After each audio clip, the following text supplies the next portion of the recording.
ওই তো এখন লিখছে ইস্যু হচ্ছে, ঠিক আছে। আমি আমার আমার যে নামটা দিয়েছি, আমার নামের বইগুলো ইস্যু হচ্ছে, সেইগুলো বইগুলো প্যাকিং ট্যাকিং হবে, বুঝলে। আমরা আমাদের অনুষ্ঠানটা শুরু করছি। আমি অনুরোধ করবো এই পুস্তক প্রণেতা শ্রী সুদীপ মুখোপাধ্যায়কে মঞ্চে আসার জন্য। এই অনুষ্ঠানের সূচনা করবেন মাননীয় শ্রী পুরুষোত্তম ভট্টাচার্য তথ্য পাঠের মাধ্যমে আজকের এই পুস্তক প্রকাশ অনুষ্ঠানের সূচনা করছেন। আমি অনুরোধ করবো পুরুষোত্তম ভট্টাচার্যকে এই অনুষ্ঠানের প্রারম্ভিক যে তথ্যপাঠ সেই তথ্যপাঠ করার জন্য।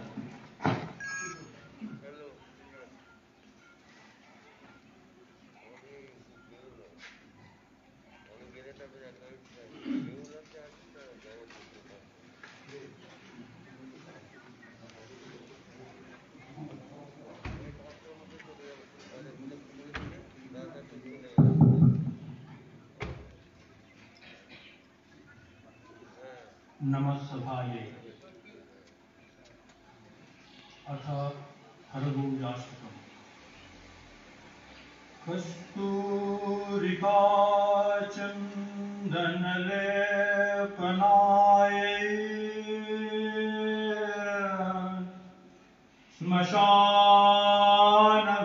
श्मशानभस्माङ्ग विलेपनाय सत्कुण्डलाय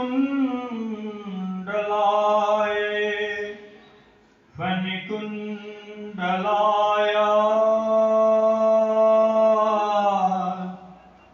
नमः शिवाय च नमः शिवाय।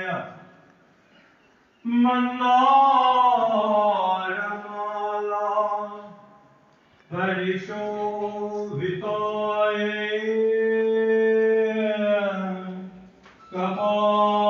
कपालमाला परिशोभिताय दिव्याम्बराय च दिगम्बराय नमः शिवाय च नमः शिवाय।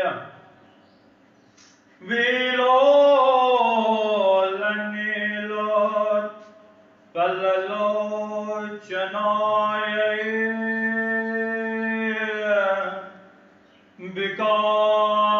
विकाशपङ्के रुहलोचनाय त्रिलोचनाय विषमेक्षणाय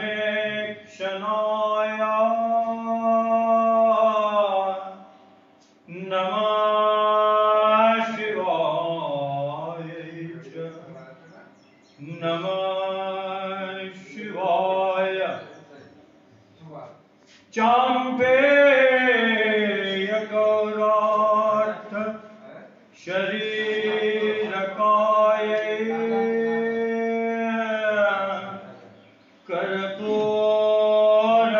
कर्पूरगौरार्ध शरीरकाय हेमाङ्गदाय च फणाङ्गदाय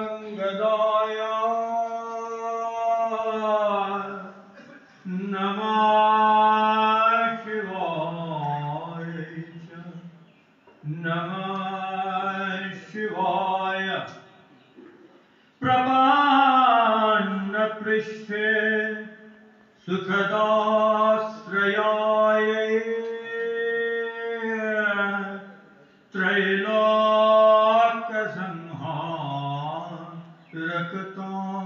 त्रैलोक्यसंहारकताण्डवाय धम्मिल्लभत्वये च जटाधराय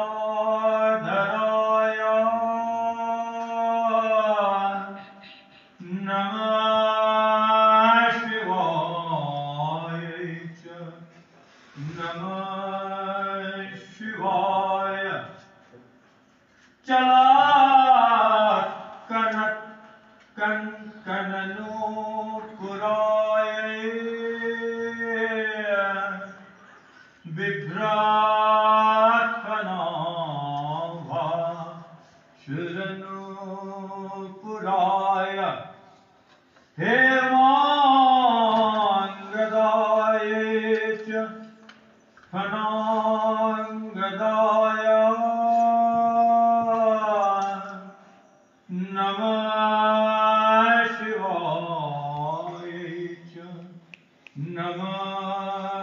शिवाय अम्बोधर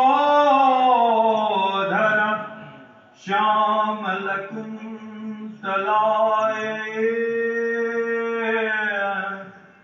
विभूतिभूषाङ्ग जटाधराय जगज्जनन्यै जगदेकपित्रे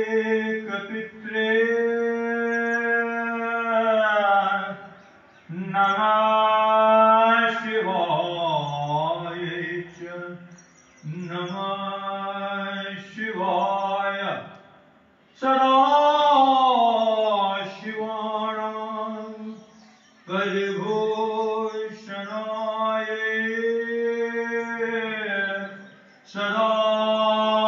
सदाशिवाणां परिभूषणाय शिवान्विताय च शिवान्विताय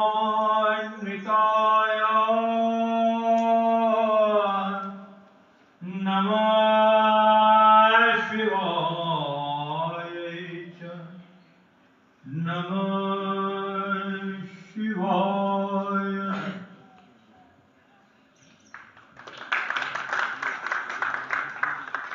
এবার আজকে অনুষ্ঠানের সভাপতি নির্বাচন সভাপতি প্রস্তাব করবেন শ্রী অতনু গাঙ্গুলি এবং সমর্থন করবেন দেবর্ষী তালুকদার।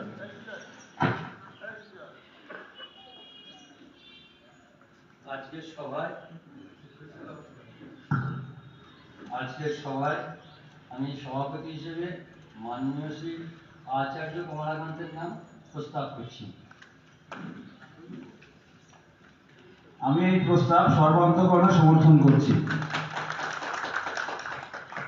আজকের অনুষ্ঠানের সভাপতি আচার্য কমলাকান্ত মহাশয়কে আমি অনুরোধ করব প্রদীপ প্রজ্বলন করে অনুষ্ঠানের সূচনা করার জন্য।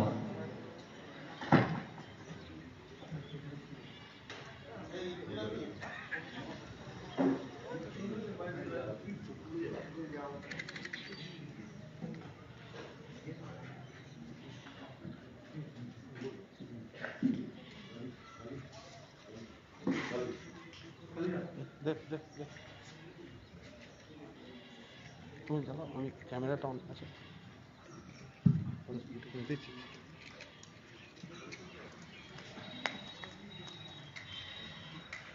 ইতিমধ্যে আমাদের আর এক অতিথি অভিষেক মুখোপাধ্যায় আমাদের মধ্যে এসে উপস্থিত হয়েছেন, তাকে অনুরোধ করব মঞ্চে আসার জন্য। दीपज्योति परं ब्रह्म दीपज्योति जनार्दन दीपज्योति हरित्पापं दीपज्योतिर्नमोऽस्तुते शुभं करोति कल्याणम् आरोग्यं धनसम्पदा राष्ट्रबुद्धि विकासाय दीपज्योतिर्नमोऽस्तुते।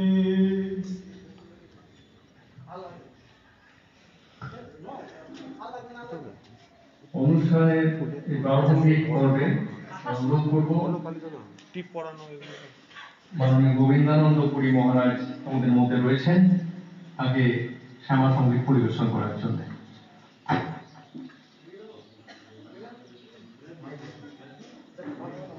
তোমার কাছে তোমার কাছে রাখো, তোমার কাছে পকেটে রাখো।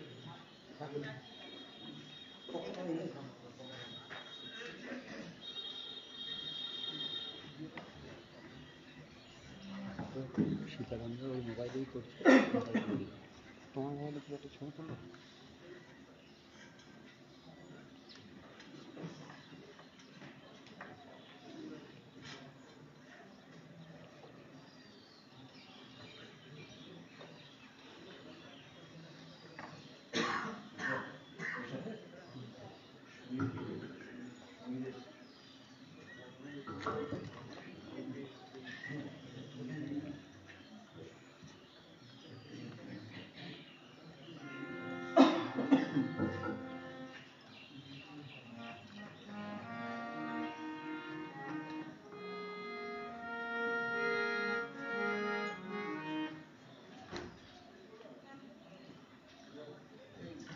হলো উপস্থিত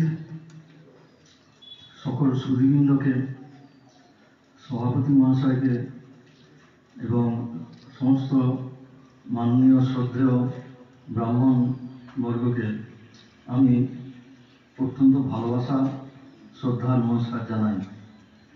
আজকের এই অনুষ্ঠানে এসে সত্যি আমি নিজেকে ধন্য মনে করছি।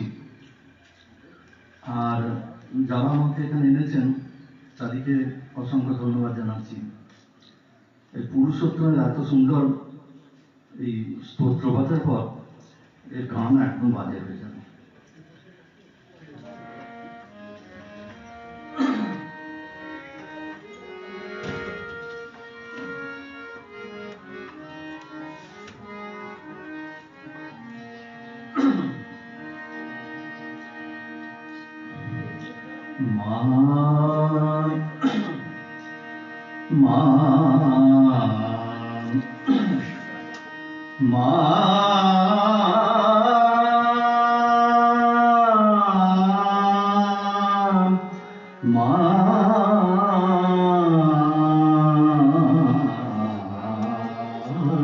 এটা ইয়ে আছে, কোন কোন আছে? চিনতে পারছেন? চিনতে পারছেন? মাটি টাকা টাকা মাটি টাকা আজিকে মন্ত্র নিলাম চাওয়া পাওয়া যা কিছু সব মা তোর পায়ে সঁপে দিলাম টাকা মাটি মাটি টাকা আজকে মন্ত্র নিলাম চাওয়া পাওয়া যা কিছু সব মা তোর পায়ে সঁপে দিলাম টাকা মাটি টাকা।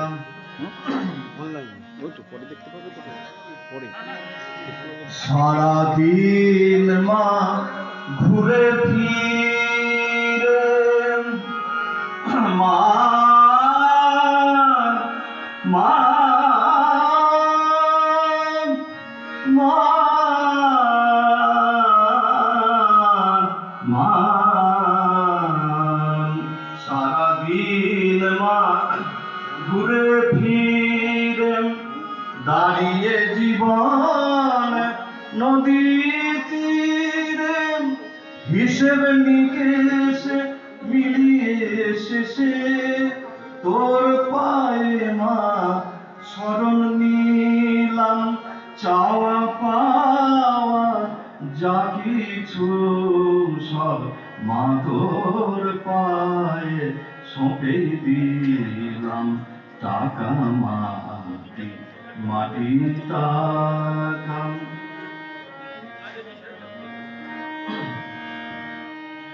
ভেবে দেখি যা করেছি কোনো কাজে লাগবে না সে মরণ কালে চরণ ছাড়া রবে না তো কিছুই পাশে। ভেবে দেখি যা করেছি কোনো কাজে লাগবে না সে মরণ কালে চরণ ছাড়া রবে না তো কিছুই পাশে। তাই বলি মা ও মা শ্যামা মা মা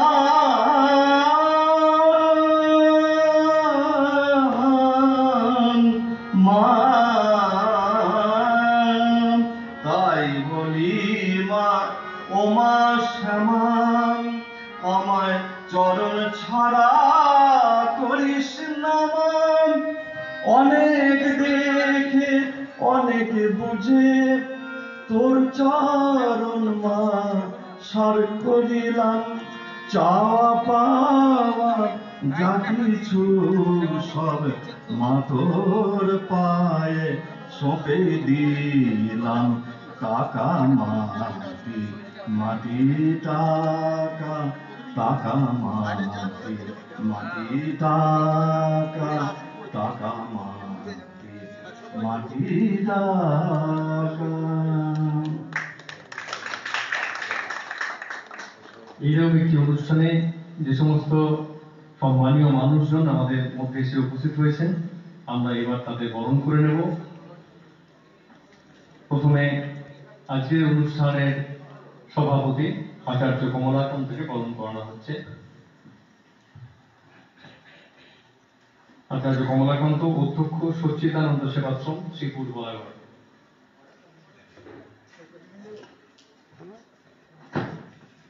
এখানে একজন বক্তব্য রাখবে তো, এখানটা থাক, একটু বক্তব্য রাখবে এখানে স্যার। আমাদের মধ্যে আরেক অতিথি গৌতম গঙ্গোপাধ্যায় এসে উপস্থিত হয়েছেন, আমি তাকে অনুরোধ করবো মঞ্চে আসার জন্য।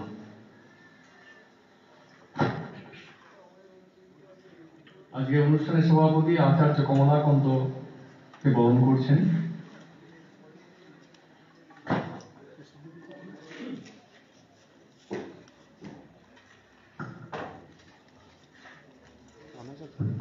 ॐ गन्धद्वारमेन्द्रादर्शं नित्यपुष्टाङ्करेशिनीम् ईश्वरे सर्वभूतानां तामेह पावयश्रियाम्।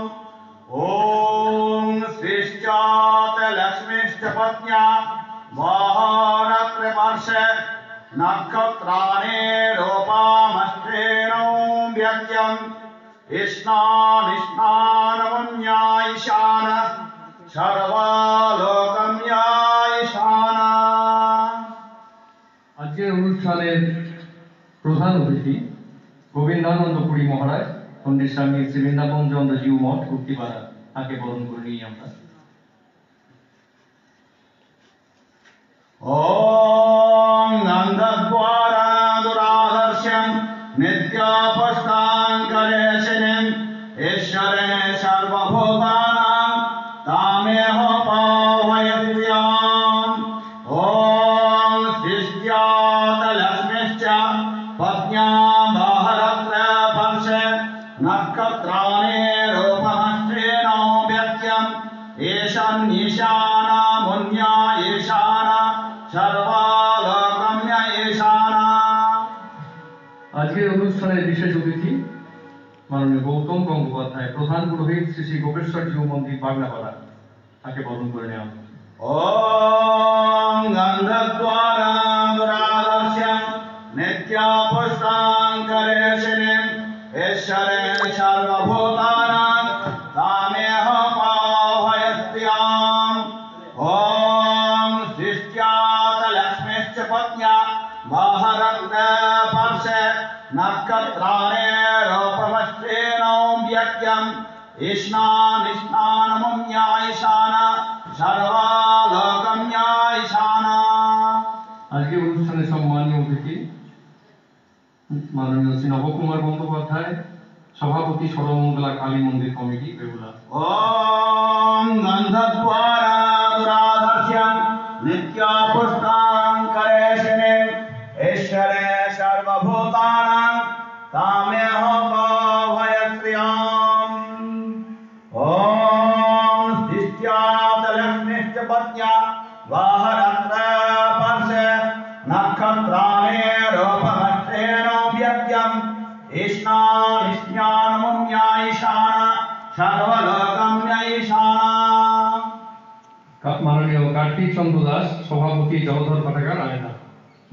ॐ गन्धद्वारादुरादर्श्यं नित्यपुष्टाङ्करेशिनीम् ईश्वरे सर्वभूतानां तामेह पावयश्रियम्।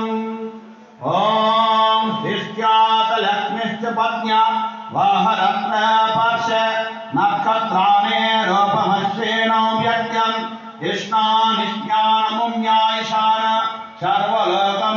ঈশানা। আমাদের মধ্যে রয়েছেন মাননীয় শ্রী অভিষেক মুখোপাধ্যায়, অধ্যাপক SMIT বিটেক কলেজ, তিনি কৃষ্ণনগর থেকে এসেছেন। তাকে এবার আমরা বরণ করে নেব। ওম গন্ধদ্বারাদুরাদর্শন নিত্যপুষ্টাকরেশন ঈশ্বরে সর্বভূতানাং তামেহ পাবয়ত্যম। ওম ধিষ্ঠ্যাৎ লক্ষ্মীশ্চ পত্ন্যা वाहरत्न पर्श नक्षत्राणे रूपमस्तेनो व्यक्त्यं कृष्णा निज्ञानमुन्यायशान सर्वलोकं महेशाना। আমাদের মধ্যে রয়েছেন মাননীয় শ্রী পুরুষোত্তম ভট্টাচার্য, প্রধান সেবায়ী দয়াময়ী দুর্গা মন্দির, তেলিপাড়া, কর্তিপাড়া। এবার তাকে আমরা বরণ করে নেব। ওম গন্ধদ্বারাদুরাদর্শন নিত্যপুষ্টাকরেশন ঈশ্বরে সর্বভূতানাং तामेह पावयत्यम।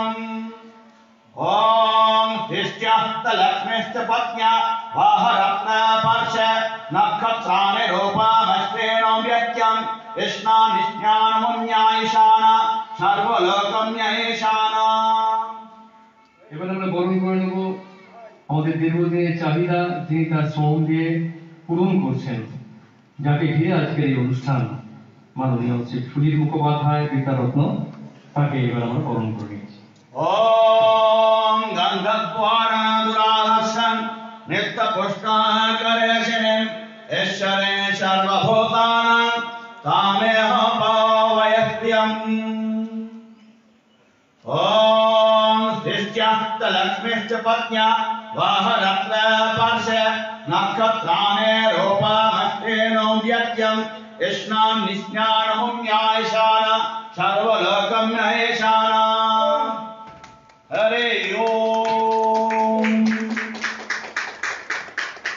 যে বিষয়কে ঘিরে আজকের এই আয়োজন, গ্রন্থ প্রকাশ, এবার সেই গ্রন্থ প্রকাশিত হতে চলেছে। প্রকাশ করবেন আজকের অনুষ্ঠানের প্রধান অতিথি মাননীয় শ্রী গোবিন্দানন্দ পুরী মহারাজ।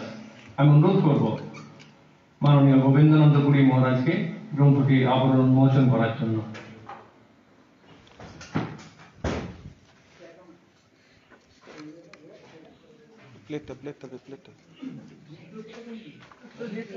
প্লেটটা নাবা মানি কি রে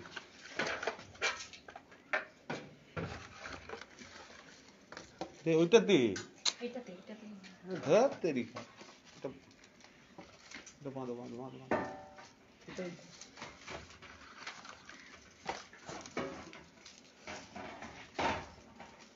ম্যাডাম এটা আপনি এটা আমরা পোশাক ঠাকুর এটা এটা চলে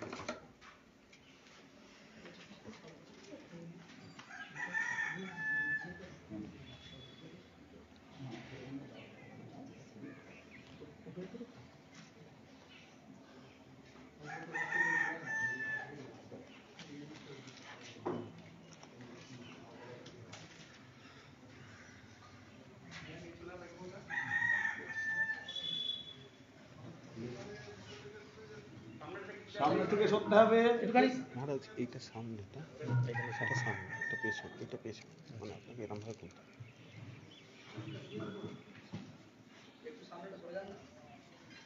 উন্মোচিত হচ্ছে আমাদের বহু আকাঙ্ক্ষিত মাননীয় শ্রী সুধীর মুখোপাধ্যায়ের বহু পরিশ্রমের ফসল। আর যা মুক্তিপাড়ার এই অঞ্চলে একটি স্মরণীয় মুহূর্তের সাক্ষী হলাম আমরা। মহারাজ একটু এদিকে রাখেন।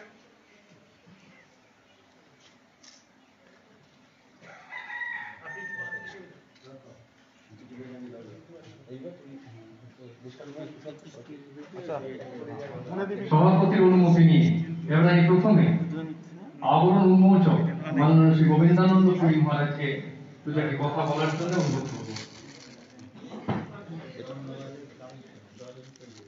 মানিক ধূপ খুব জ্বাললে জাল। আচ্ছা আমাদের লাইভ করছি, এখান থেকে সরতে পারবো সুজিত দাঁড়িয়ে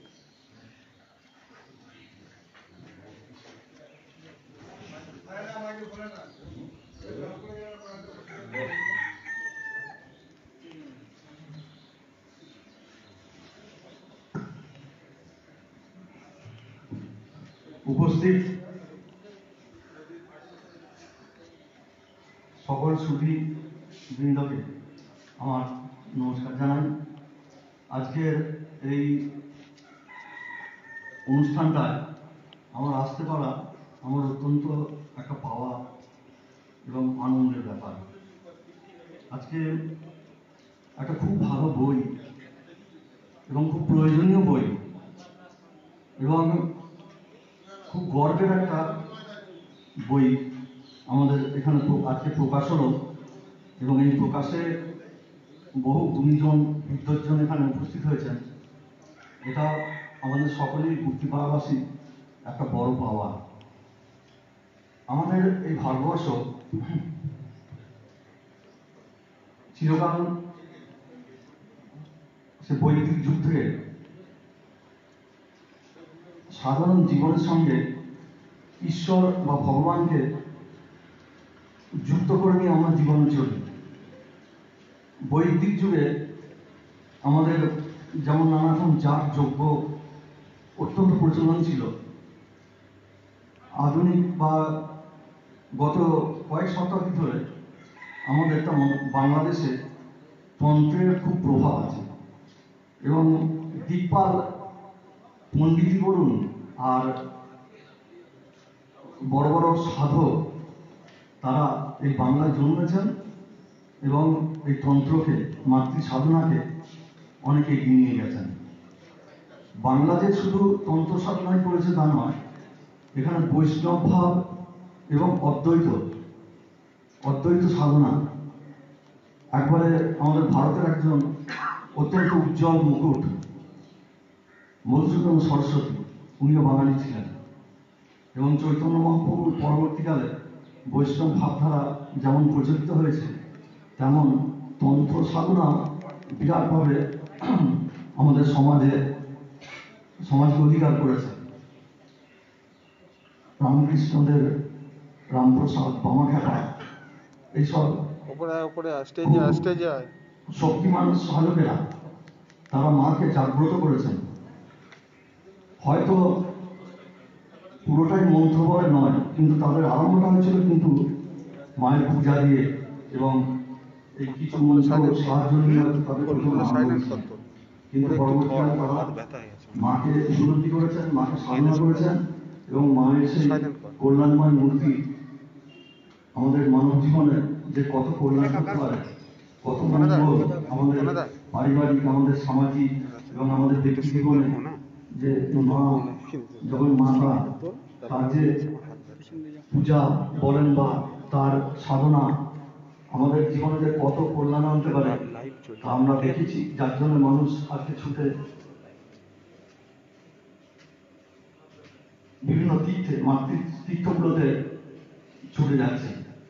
তা আমরা সাধারণ মানুষ আমরা এই মায়ের কিভাবে পুজো করতে হয়, কি মন্ত্র বলতে হয় সেগুলো কিন্তু আমরা জানি না।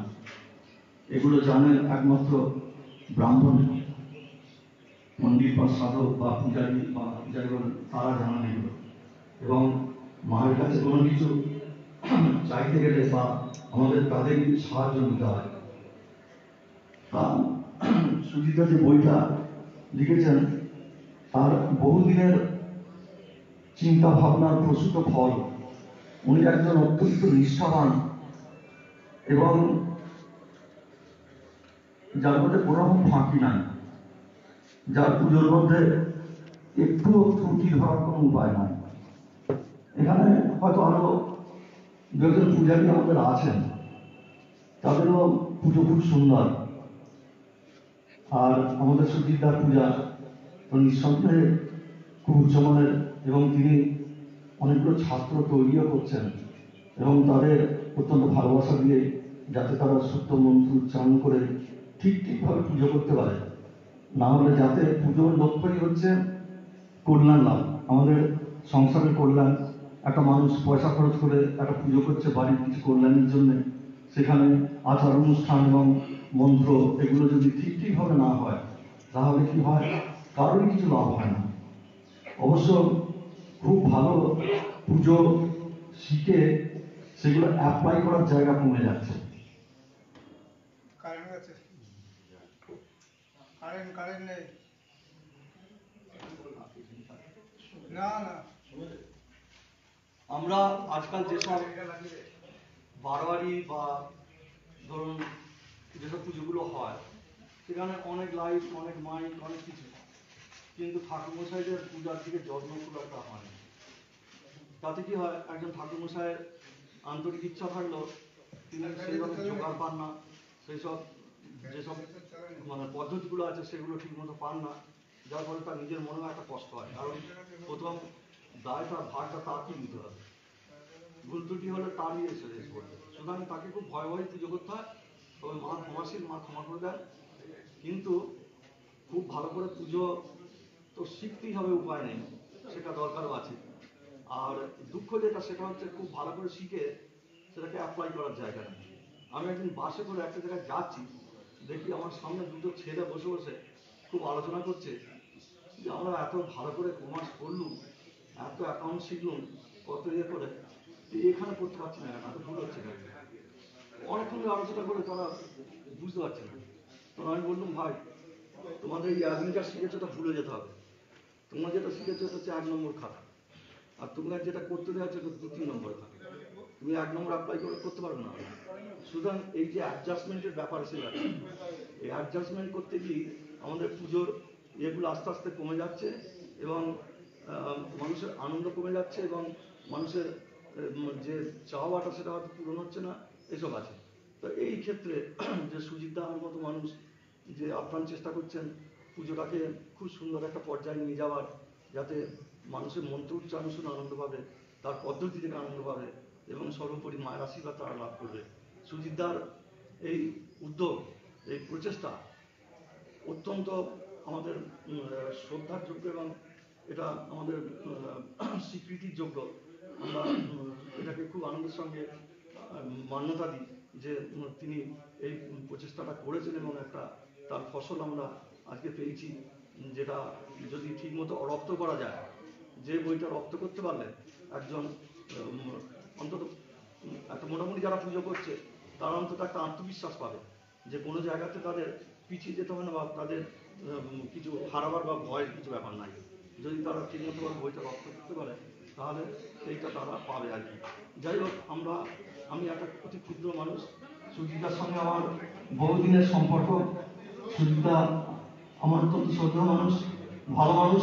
আমার মনে একটা ইয়ে ছিল, সুজিতা যদি কোনো সময় একটা ভালো, তার যে পরিপূর্ণ জ্ঞান রয়েছে, জ্ঞান ভাণ্ডার তার মধ্যে রয়েছে, যদি সেটাকে কাজে লাগিয়ে আমাদের ভবিষ্যৎ জেনারেশনের জন্য যদি কিছু, কারণ তো সবসময় তো মানে ঠিক ভালো মানুষ এবং ভালো পণ্ডিত সব জায়গায় অ্যাভেলেবল হয় না, কারণ সেটা একটা সাধনার ব্যাপার। তবে সেই পাণ্ডিত্য, সংস্কৃত ভাষা অর্জন করা, জ্ঞান এবং বহু শাস্ত্র অধ্যয়ন করে তা থেকে মুক্ত বার করে সেটাকে মালা তৈরি করা, এটা তো সবাই পারেন না। তা সুজিতার প্রতি আমার একটু সে ইয়ে ছিল যে যদি কোনো সময় উনি তার এই প্রতিভাটাকে কাজে লাগিয়ে ভবিষ্যৎ জেনারেশনে কিছু করে যেতে পারেন। তো যাই হোক, এটা সুজিতার ভেতরে বেশি কাজে এবং তিনি এই বইটা বার করেছেন, আমাদের খুব আনন্দ পাচ্ছি আমরা। বইটা আমরা অত্যন্ত খুশি এবং আমরা আশা করতে পারি যে ভবিষ্যতে খুব ভালো ভালো মানে ছেলে যারা পুজো শিখতে চায় তারা বিরাট সহযোগিতা পাবে। আমরা সুজিতাকে অত্যন্ত ধন্যবাদ জানাই এবং এখানে যারা উপস্থিত হয়েছেন আমার শ্রদ্ধার মানুষ, তাদেরকে আমি ধন্যবাদ জানাচ্ছি। নমস্কার। এবার আমি অনুরোধ করব মাননীয় শ্রী গৌতম গঙ্গোপাধ্যায়, প্রধান পুরোহিত শ্রী শ্রী গোপেশ্বরী মন্দির বাগনাপাড়া, তাকে একটু বলার জন্য।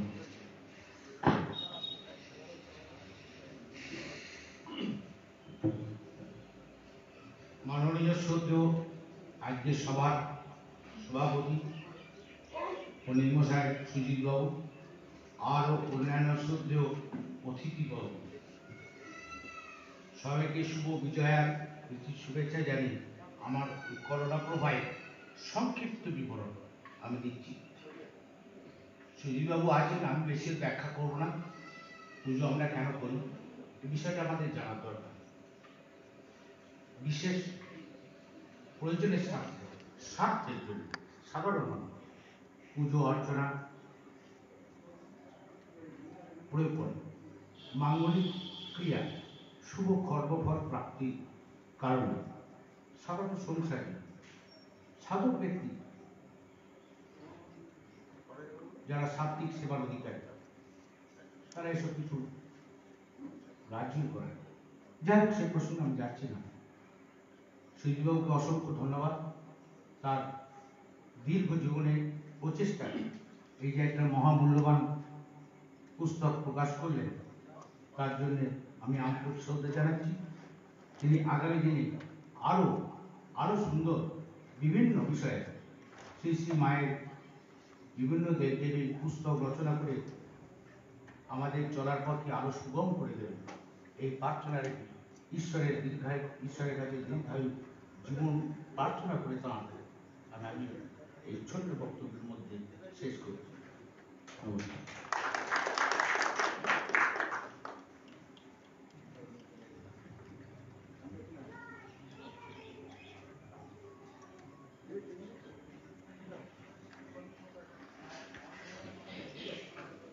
এবার আমি অনুরোধ করবো শ্রী পুরুষোত্তম ভট্টাচার্য, প্রধান সেবায়িত আমি দুর্গা মন্দির তেলিপাড়া ভর্তিপাড়া, তাকে একটি কথা বলার জন্য।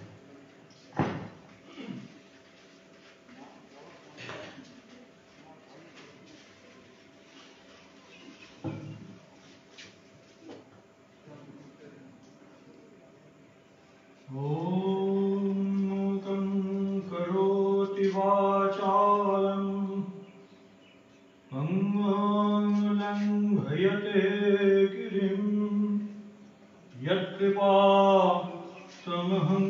वन्दे परमानन्दमाधवम्।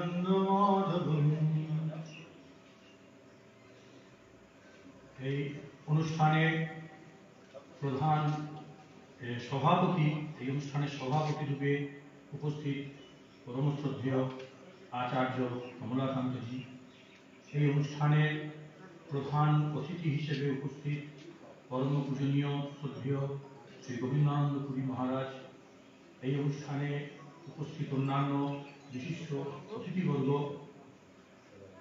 আজকের প্রকাশিত গ্রন্থের গ্রন্থকার পরম শ্রদ্ধেয় আমার অগ্রজ প্রতিম সুজিত দা এবং অনুষ্ঠানে সমাগত সমস্ত সুধীবৃন্দকে আমার বিজয়া দশমীর সশ্রদ্ধ প্রণাম জানাই।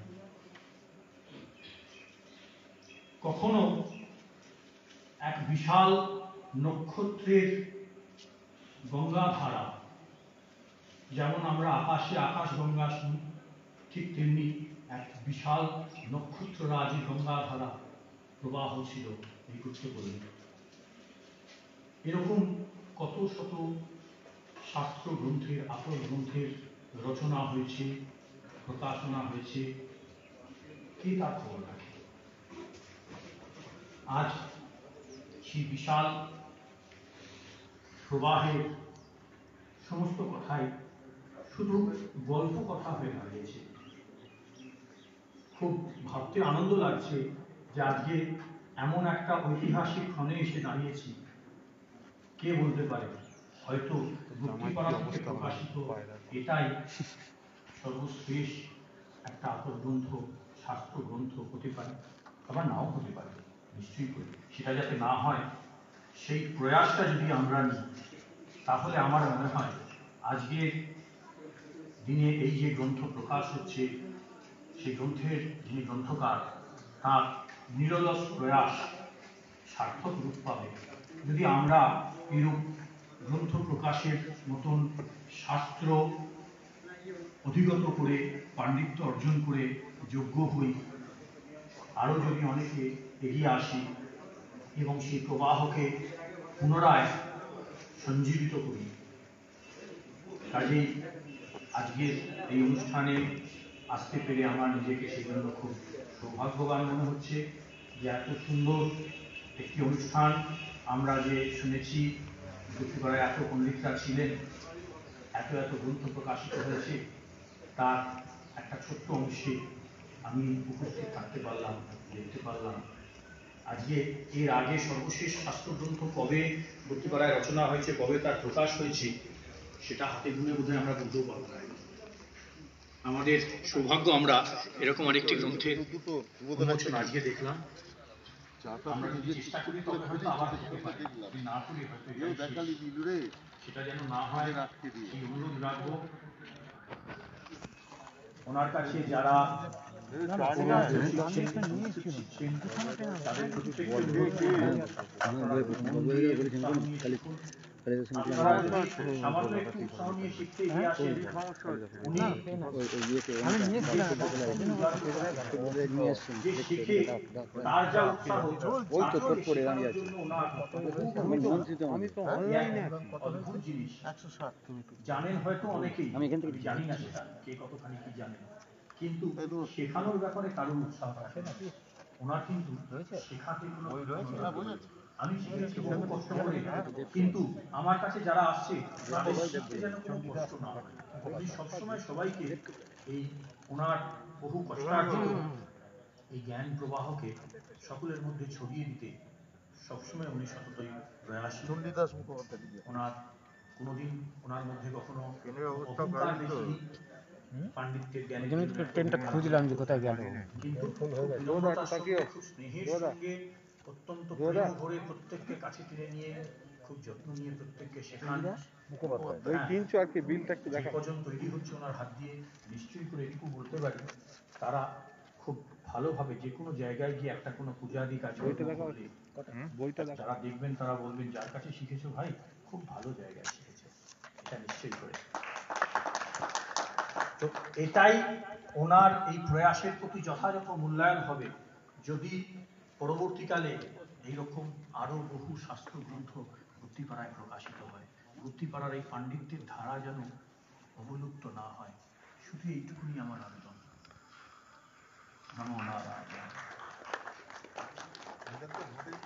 দর্শকদের মধ্যে উপস্থিত আছেন মাননীয় গৌতম কর।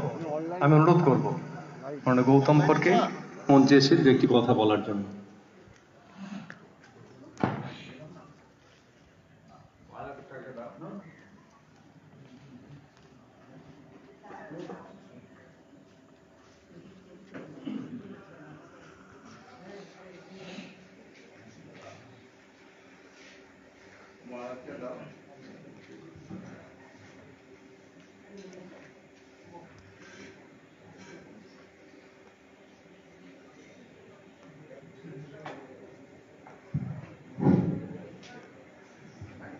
মঞ্চে উপবিষ্ট আমার অত্যন্ত শ্রদ্ধেয় প্রণম্য ব্যক্তিবর্গ, আমার সামনে এবং মঞ্চে ইতস্তত এদিক ওদিক সমস্ত উপস্থিত বর্গকে আমি আমার তরফ থেকে, আমার আত্মার তরফ থেকে বিনম্র প্রণাম জানাই।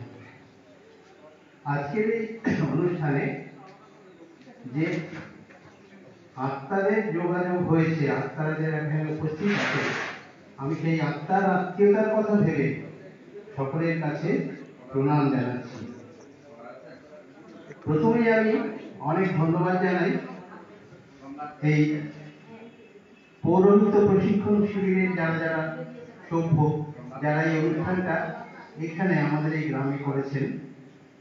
হ্যাঁ, আয়েদা বেহুলা মুক্তিপাড়া এটা একটা টুইন ভিলেজ, পাশাপাশি কোনো তফাৎ নেই, তবুও এত জায়গা থাকতে আর আমাদের এই বহু প্রাচীন জলধর পাঠাগারের মঞ্চে এটা হচ্ছে, এই জন্য জলধর পাঠাগার এবং গ্রামের সকলের তরফ থেকে আমি তাদের সাধুবাদ জানাই, ধন্যবাদ জানাই। অবশ্য এটাও ঠিক, আমাদের মা সর্বমঙ্গলার মন্দির রয়েছে এখানে, প্রণবানন্দজি শিব রয়েছেন এখানে, প্রণবেশ্বর।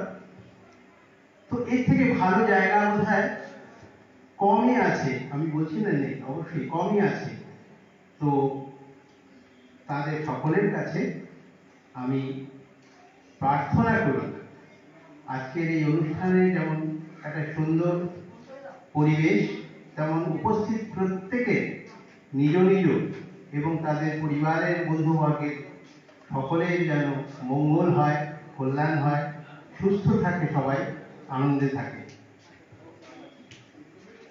একটা ঘটনা শুনেছিলাম আমাদের অতনুর কাছে, অতনু, দেব, এরা সবাই একবার অমরকণ্টকে বেড়াতে গিয়েছিল, যেখানে নর্মদা নদীর উৎস আছে। তো ওরা একটা আশ্রমে গিয়ে উপস্থিত হয়েছিল, যেখানে এক মহারাজকে দেখে ওরা প্রণাম করতে গেছে। তো মহারাজ বলেছেন দাঁড়াও দাঁড়াও, আগে কিছু খেয়ে নাও তারপর হবে। যাই হোক, কখনো তো কিছু খায় না, অন্যরা সব অল্প বিস্তর খেয়ে খেয়ে যখন আবার প্রণাম করতে এসছে, তখন মহারাজ বললেন তোমরা কেন আমার এটা কিন্তু প্রণাম করবে? আপনার, মানে এটা আপনার, তোমাদের সঙ্গে আমার তফাৎটা কি? এটা দেখুন পড়ে দেখুন এটা কি লেখা আছে। তোমাদের থেকে আমি মনটাকে একটু বেশি আত্মস্থ করতে পারি, একটু সংযমে আমি বেশি মনটাকে স্থির করতে পারি, এছাড়া তো কিছু নয়। সে পরে এটা তোমরাও চেষ্টা করো, তোমরাও পারবে। তো আমার মনে হয় এই যে পৌরোহিত্য বা এমনকি ঈশ্বরের সঙ্গে সংযোগের কথা, যেটা পরম শ্রদ্ধেয় গোবিন্দানন্দ পুরী মহারাজ বলে গেলেন, সেইখানে এই জিনিসটার ভীষণ প্রয়োজন। আত্মস্থ হওয়া, আত্মাকে এই মানে কি বলবো, নিজেকে সংযমী করা, নিজেকে স্থির করা, এটা খুব দামি জিনিস। সুজিতের সম্বন্ধে বলতে গেলে আমার দুটো জিনিস মনে আসে। একটা শ্রী সুজিত কুমার মুখোপাধ্যায় বিদ্যারত্ন, পূজারী সুজিত, পুরোহিত সুজিত, আমার ধরাছোঁয়ার বাইরে। কোথায় যেন সে বিরাজ করে, অসামান্য তার আত্মনিবেদনের প্রচেষ্টা, অসামান্য। বাইরে ঢাক বাজছে, গন্ডগোল হচ্ছে, হইচই হচ্ছে, কিংবা চুপ করে আছে, ওর মন্ত্রোচ্চারণ, ওর নিমগ্নতায় আমি কোনোদিন কোনো ত্রুটি দেখিনি, যেটা আমাদের বলে গেল। সবসময় চুপ, একদম নিবিষ্ট। আমরা গানে শুনেছি, আমি মন্ত্রতন্ত্র কিছুই জানি না মা, শুধু যা জেনেছি সেটুক হলো এই, যদি ডাকার মতো ডাকতে যদি পারি, তোরে ডাকার মতো ডাকতে যদি পারি, আসবি নে তোর এমন সাধ্য নেই। আমার মনে হয় সুজিত এবং তার উত্তরসূরিরাও অনেকে সেই পথে পথিক, সুজিত মনে হয় পৌঁছে গেছে, আমার কোনো সন্দেহ নেই। আমি জানি কম, আমার কোনো সন্দেহ নেই। তাহলে এত সংযম কোত্থেকে আসে, এত নিবিষ্টতা কোত্থেকে আসে? আমার মনে আছে আমাদের এখানকার এক আশ্রমে, আপনারা অনেকে জানেন বা জানেন না, একবার সত্যনারায়ণ পুজো মানে মন্দির আসে করে, সত্যনারায়ণ পুজো সব হয়ে গেছে, আমরা অঞ্জলি দিয়েছি। অঞ্জলি দেওয়ার পর প্রণাম মন্ত্র সুজিত বলেই যাচ্ছে, বলেই যাচ্ছে, বলেই যাচ্ছে। যখন শেষ হলো, আমি প্রণাম করে উঠে বললাম, আজকে কি হলো রে ভাই, এতক্ষণ ধরে বললো আমি জানি না, আমি জানি না, আমি কিচ্ছু বলিনি, যা এসছে আমার ভেতর থেকে আমি বলে গেছি, আর তোমরা সেটাকে উচ্চারণ করেছো। এই নিবিষ্টতা সুজিতে ছোটবেলায়, এখানকার অনেকেই আপনারা জানেন না, কি অসাধারণ পরিশ্রম করেছে। ওর গুরু বাড়িতেও গিয়ে এক একটা পাতা লিখে লিখে করেছে, তখন কোনো জেরক্স মেশিন ছিল না, এক একটা পুঁথির এক একটা পাতা লিখে লিখে করেছে। কোথাও হাতে লেখা বুঝতে পারেনি, সেই জায়গাটা ফাঁক রেখেছে। পরে যখন জিজ্ঞেস করার অবকাশ এসেছে, জিজ্ঞেস করে আবার লিখেছে ছোটবেলা থেকে। আপনারা জানেন না হয়তো, এই গ্রামটা হচ্ছে ওর দিদির শ্বশুর বাড়ি। তো সেই জন্য ওদের বাড়ি এবং আমাদের এইখানে সুজিতের সঙ্গে অনায়াসে অনেক দেখা হতো, মেলামেশা ছিল। তো দিদির কাছেও শুনেছি ছোটবেলা থেকে একটা অদ্ভুত ওর ব্যাপার, সমস্ত জিনিস বাদ দিয়ে ও এখানে এসে ওই পুঁথিপত্র, বইপত্র, পূজার প্রকরণ, এইসবে ব্যস্ত থাকতো। তো আরেকটা সুজিত হচ্ছে আমার ছোট ভাই সুজিত, যাকে কখনো ব্যাডমিন্টন খেলায়, কখনো নাটকের অনুষ্ঠানে, কখনো অন্য কিছুতে, বা পড়াশোনায় পড়াচ্ছে কাউকে। সেই সুজিতকে আমি ধরতে পারি, চিনতে পারি। সেই সুজিত আমার কাছে খুব সহজ। কিন্তু আরেকটা সুজিত ঈশ্বর প্রেরিত, ঈশ্বরের অনেক অনেক আশীর্বাদের ফল। আমার উচ্চারণ করা ঠিক না, তবু বলি, আমরা পুজোর শুরুতে দেখেছি ব্রাহ্মণরা, আপনারা পুরোহিতরা আচমন করার পর বলেন ইহাগচ্ছ ইহাগচ্ছ, ইহতিষ্ঠ ইহতিষ্ঠ। এটা পাঠ মুখস্থ বলা হলে হয় না, আবার আমি কানে হাত দিয়ে বলছি। সুজিত দেখিয়ে দিয়েছে, বা সুজিতের পরবর্তীও সুজিতের শিষ্য বাড়ি, এরা দেখিয়ে দিয়েছে এর আসল উদ্দেশ্য কি, আসল মন্ত্র কি, আজপিনে তোর এমন সাধ্য নেই, সত্যি এরা না এসে পারেন না। তাই সুজিতের পুজো করার অঙ্গনটা যেন সুরভিত হয়ে ওঠে ঐশ্বরিক সুগন্ধে, ঐশ্বরিক প্রাচুর্যে, ঐশ্বর্যে। আমি ঈশ্বরের কাছে প্রার্থনা করি ও দীর্ঘ জীবন লাভ করুক। আর আমি এই বিষয়ে একমত নই যে এটাই শেষ পুস্তক হবে। সুজিত আরও পুস্তক লিখবে, ও ইতিমধ্যে লিখেওছে ছোটখাটো মুক্তিমালা নিয়ে পুস্তক, কিন্তু এইটা হয়তো ওর একটা কি বলবো, একটা বিশেষ রচনা, একটা অনেক খাটাখাটি করে পড়া রচনা। আমি জানি ও ভীষণ ব্যস্ত বিভিন্নভাবে। তারপরে এই প্রশিক্ষণ শিবির নিয়েও অত্যন্ত পজিটিভলি ব্যস্ত। আমি বলবো পজিটিভলি এই জন্য যে ওই শেখানোর যে একটা ইচ্ছা, ও নিজে এত কষ্ট করে শিখেছে বলে কেউ শিখতে এলে ও যেন উজাড় করে দেয়, ও যেন সেখানে বট গাছ হয়ে ওঠে। তা সত্ত্বেও আমি ওকে অনুরোধ করব, আবেদন করব যে এই প্রচেষ্টা যেন চালিয়ে যায়, যাতে করে ভবিষ্যতের পথে যারা আসছে তাদের কাছে জিনিসগুলো যেন সহজসাধ্য হয়।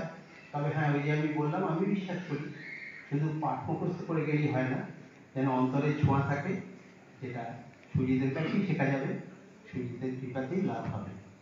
ধন্যবাদ।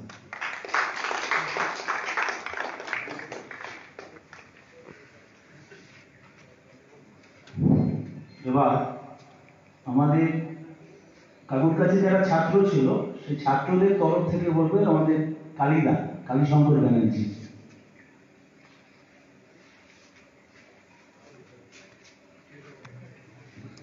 শ্রদ্ধেয় সভাপতি, প্রধান অতিথি,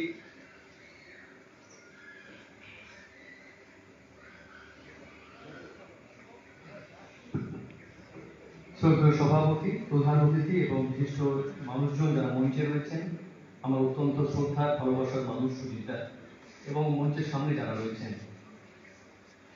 আজ এক ঐতিহাসিক মুহূর্তের সাক্ষী হলাম আমরা। এই স্মরণীয় মুহূর্ত 1979 সাল 6ই ফেব্রুয়ারি, আমার উপনয়নের দিন। আচার্য ছিলেন সুজিতা, এবং তারপরে প্রতিটা দিন একটা প্রক্রিয়া, কিভাবে একজনকে হাতে ধরে শিক্ষা দেওয়া যায়, তার একদম প্রকৃষ্ট উদাহরণ সুজিত মুখোপাধ্যায়। এবং সম্ভবত সুজিতা হয়তো আরো ভালো বলতে পারবে, আমি বোধহয় সুজিতার কাছ থেকে শেখা প্রথম মানুষ যে একদম বিশদে এই শিক্ষাটা নেওয়ার চেষ্টা করেছিলাম, অথবা আমাকে দেওয়ার চেষ্টা করেছিল সুজিতা। পরবর্তীকালে এই বিষয়টা বিভিন্ন কারণে হয়তো কন্টিনিউ হয়নি, কিন্তু আমার মনে হয় ভালো লাগাটা এই জন্যে যে একজন মানুষ, ধরুন আপনি ঈশ্বরে বিশ্বাস করেন অথবা করেন না, আপনি যে বিষয়টায় বিশ্বাস করেন সেই বিষয়টায় আপনার একাগ্রতা কতটা, আপনার নির্দিষ্টতা কতটা, সেটা অন্য কেউ বিশ্বাস নাই করতে পারেন। এবং অনেক বিষয় আছে পৃথিবীতে যেটা আমি বিশ্বাস করি, আপনি বিশ্বাস করেন না, কিন্তু আপনি বা আমি যেটা বিশ্বাস করি সেইটার প্রতি আমরা কতটা একাগ্র, এটা কিন্তু অনেক বড় ব্যাপার। সুজিতা যে বিষয়টা নিয়ে বলা যায় গবেষণা করছে, সেইটায় যে একাগ্রতা সুজিত মুখোপাধ্যায়ের আছে, সেটা কিন্তু একটা উদাহরণ। ধরুন আমরা অনেকেই জীবিকা হিসেবে এই পৌরোহিত্যটাকে নিয়েছি, অনেকে এর বাইরেও পৌরোহিত্যের সঙ্গে সঙ্গে অন্য পেশার সঙ্গে যুক্ত থেকেছি। কিন্তু আমাদের মধ্যে যে লোভী মানুষটা আছে, আমায় ক্ষমা করবেন, আমি হয়তো একটু অন্যরকম বলে ফেলছি, তারা কিন্তু পূজার্চনার সঙ্গে ওই বিষয়ে আমাদের মনটাকে নিয়ে চলে যায়। কিন্তু অদ্ভুত ব্যাপার, আপনারা যারা এখানে উপস্থিত আছেন তারা অনেকেই স্বীকার করবেন, যারা জানেন যে আর্থিক বিষয়ের সঙ্গে কোনোদিনই সুজিতা পূজার্চনার বিষয় থেকে এক করে ফেলেনি। এক অদ্ভুত ব্যাপার, এটা একটা অদ্ভুত শিক্ষা। তিনি কখনো ভাবেননি যে যদি এটা পেশাও হয়, সেই পেশাটাকে আর্থিক বিষয়টা দর কষাকষি যেন কোনো অবস্থাতেই কোনো মানুষের সঙ্গে না করতে হয়। কখন যদি জিজ্ঞাসা করেন কোন একটি বিষয় বিশেষ কাজের জন্য কত পৌরোহিত্যের জন্য কত দক্ষিণা দিতে হবে, আমি জানি না এরকম কেউ আছেন কিনা যে সরাসরি সুজিত মুখোপাধ্যায় তাকে সেই বিষয়টা উল্লেখ করেছেন, আমার জানা নেই। সম্ভবত এরকম কেউ কাউকে পাবেন না যে কত দক্ষিণে হিসেবে দিতে হবে এটা উল্লেখ করেছেন সুজিত মুখোপাধ্যায়। তফাৎটা একদম মূল তফাৎটা কিন্তু বোঝার বিষয়। আর শিক্ষা একটি গ্রন্থ, ধরুন একটি গ্রন্থ প্রকাশিত হলো, কিন্তু পৌরোহিত্য গুরুমুখী বিদ্যা।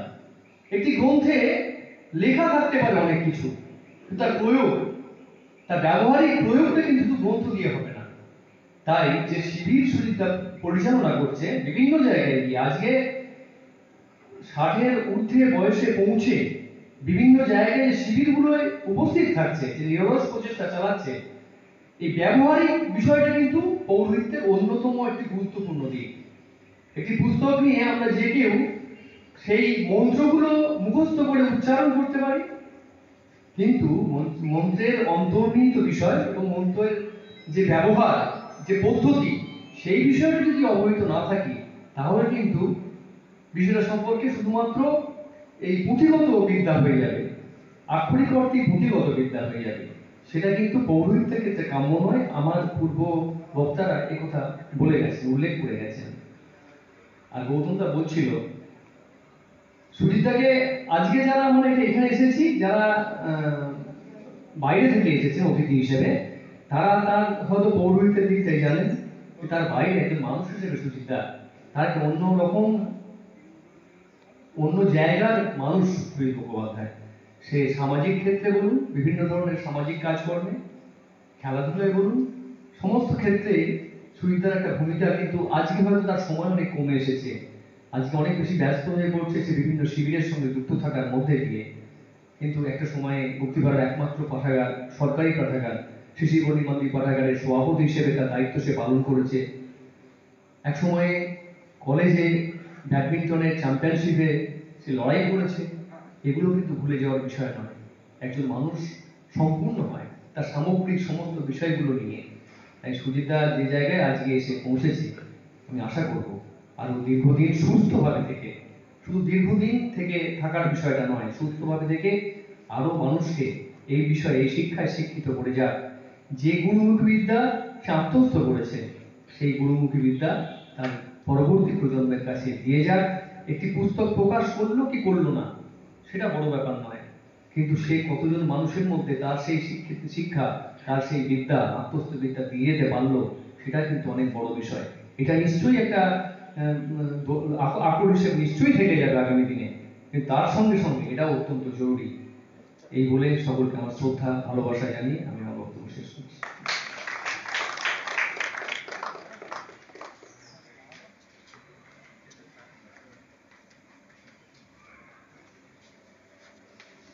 এবার আমি অনুরোধ করবো সুজিত মুখোপাধ্যায়কে, আজকের এই গ্রন্থের প্রণেতা, তার দীর্ঘদিনের পরিশ্রমের ফল, আজকের এই বিশপ কালী পূজা পদ্ধতি যা আজকে প্রকাশিত হলো, সেই সুজিত মুখোপাধ্যায়ের বিদ্যারত আমি আজকের এই স্মরণীয় মুহূর্তে দু চারটে কথা বলার জন্য।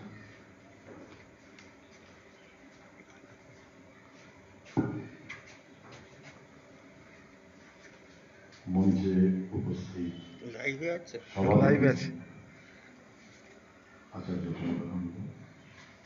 প্রধান অতিথি, আমাদের বৃন্দাবনচন্দ্র জিউ মঠের প্রধান গোবিন্দানন্দ পুরী মহারাজ, আমাদের গৌতম কর্মী বাটনাপাড়া থেকে এসছেন, ওখানকার গোপেশ্বর মন্দিরের উনি প্রধান।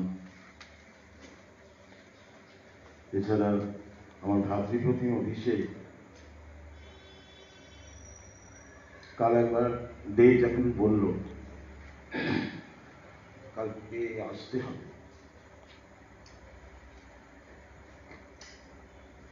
অভিষেক বলে উঠল, প্রচন্ড কাজ, সেই কাজটা হচ্ছে মারাত্মক গুরুত্বপূর্ণ জায়গায় আছে। আপনারা জানেন না হয়তো, ডিগ্রি ইঞ্জিনিয়ারিং কলেজে ইলেকট্রনিক্স ডিপার্টমেন্টের হেড অফ দ্য ডিপার্টমেন্ট ও অনলাইনে এখন ক্লাস করাচ্ছে, একটা দিন ওর কোনো রেস্ট নেই। দেবকে বললো যে তোমার দাদা আসতে বলেছে। বললো অবশ্যই। এই ভালোবাসা কোনোদিন ভুলবার না। আপনারা দেখে থাকবেন, একটু আগে কাঁচরাপাড়া থেকে সাইকেলে এসছে, 23টা বই নিয়ে চলে গেল।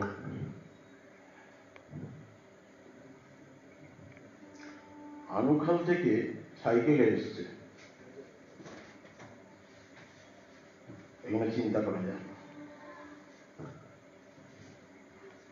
এনাদের ভালোবাসা কোনোদিন ভুলতে পারবে না।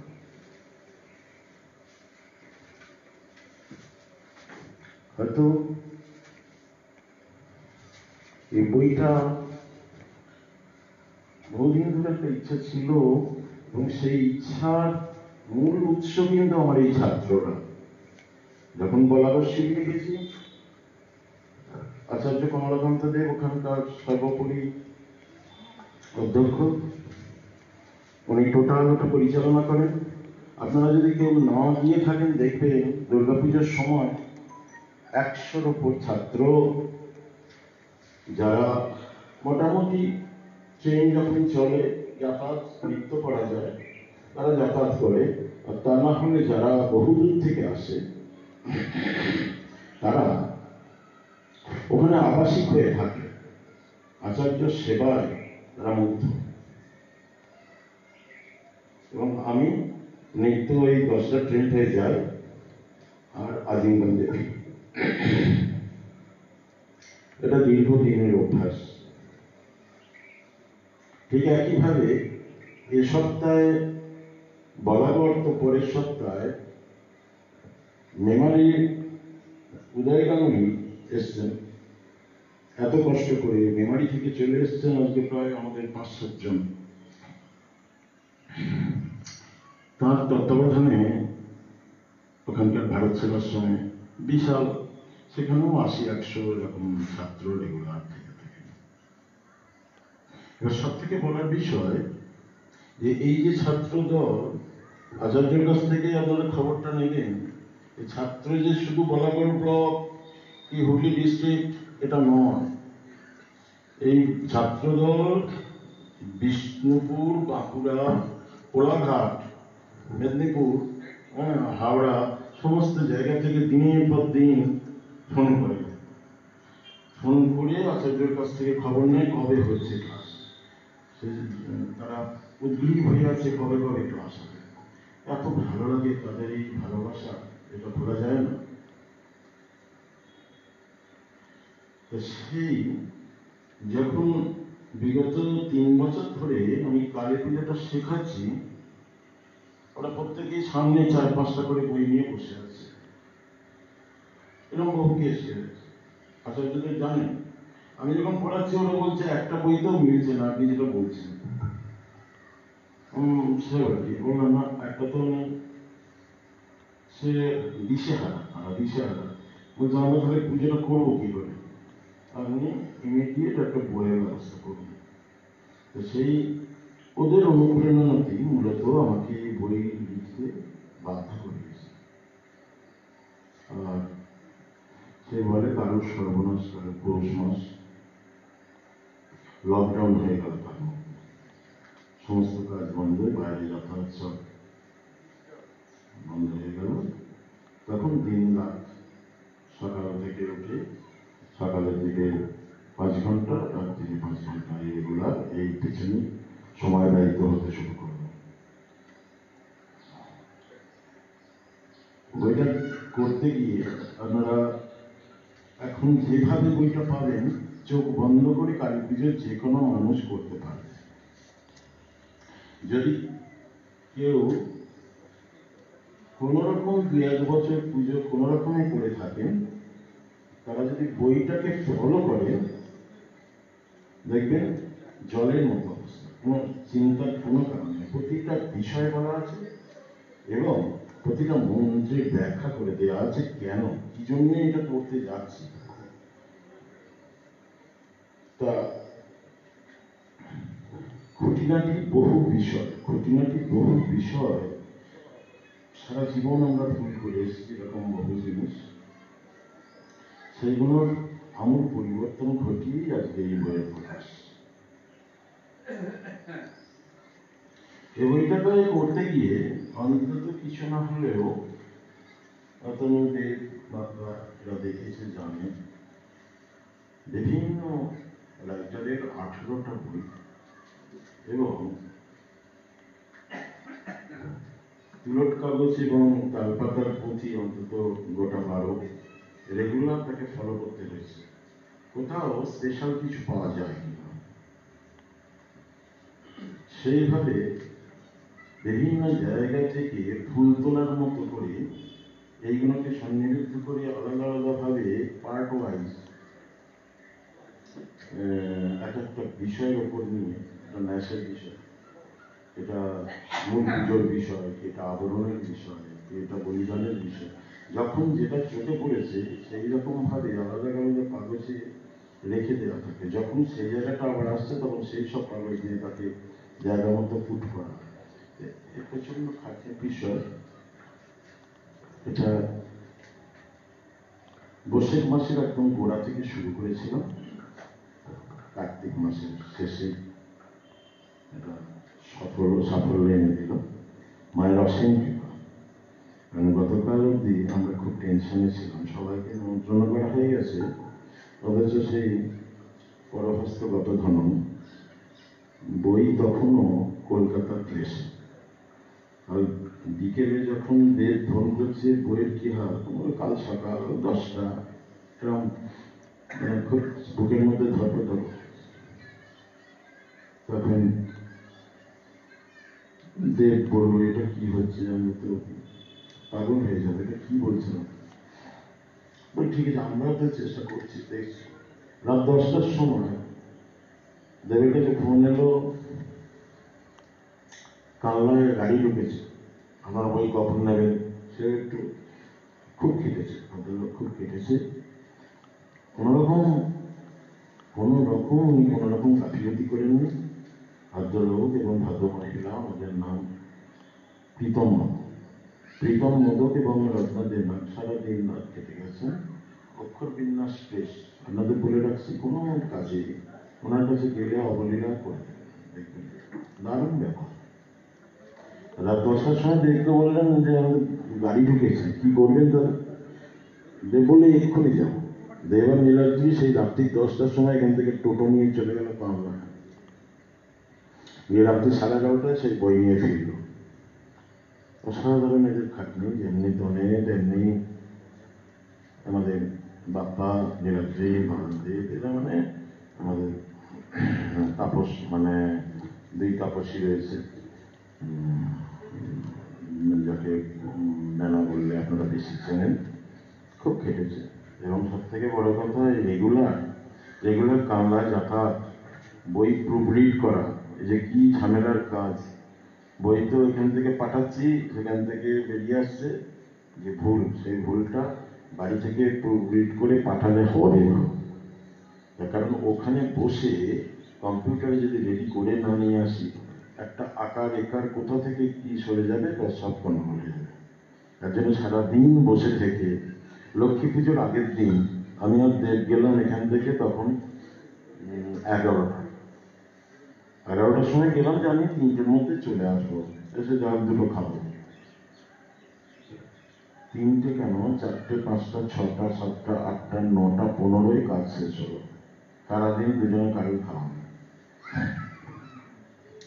তা এই ধরনের কষ্টের পর আজকে ফসল যে পাওয়া গেছে, এর জন্য মায়ের কৃপা।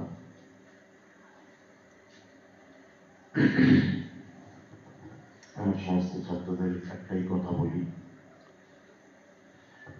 এই বিদ্যা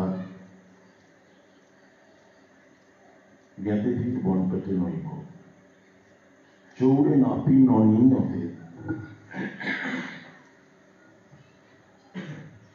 দানেন ন স্বয়ং জাতি বিদ্যারত্নম মহাধনম। তোমার যদি 3 কাঠা জায়গা থাকে, বাবা কাকারা 3 ভাই হলে, আর 2 জন 2 কাঠা নিয়ে নেবে, তোমার পড়ে থাকবে 1 কাঠা। তোমার যদি ধন দৌলত থাকে, চোর এসে চুরি করে নিয়ে গেল, তোমার শূন্য ঘর। এমনকি তোমার বিদ্যার জন্য বইটাও সে চুরি করে নিয়ে যেতে পারে, কিন্তু কি পারে না, যদি সেই বিদ্যাটাকে হৃদয়স্থ করে নাও। বারবারই তোমাদের বলেছি, এটা যে মহাধন, সেই মহাধনের কারণ এই জন্যে, যদি সত্যি চুরি করে তাহলে কি ফল হয়? এই চুরি করার ফলে হয় কি,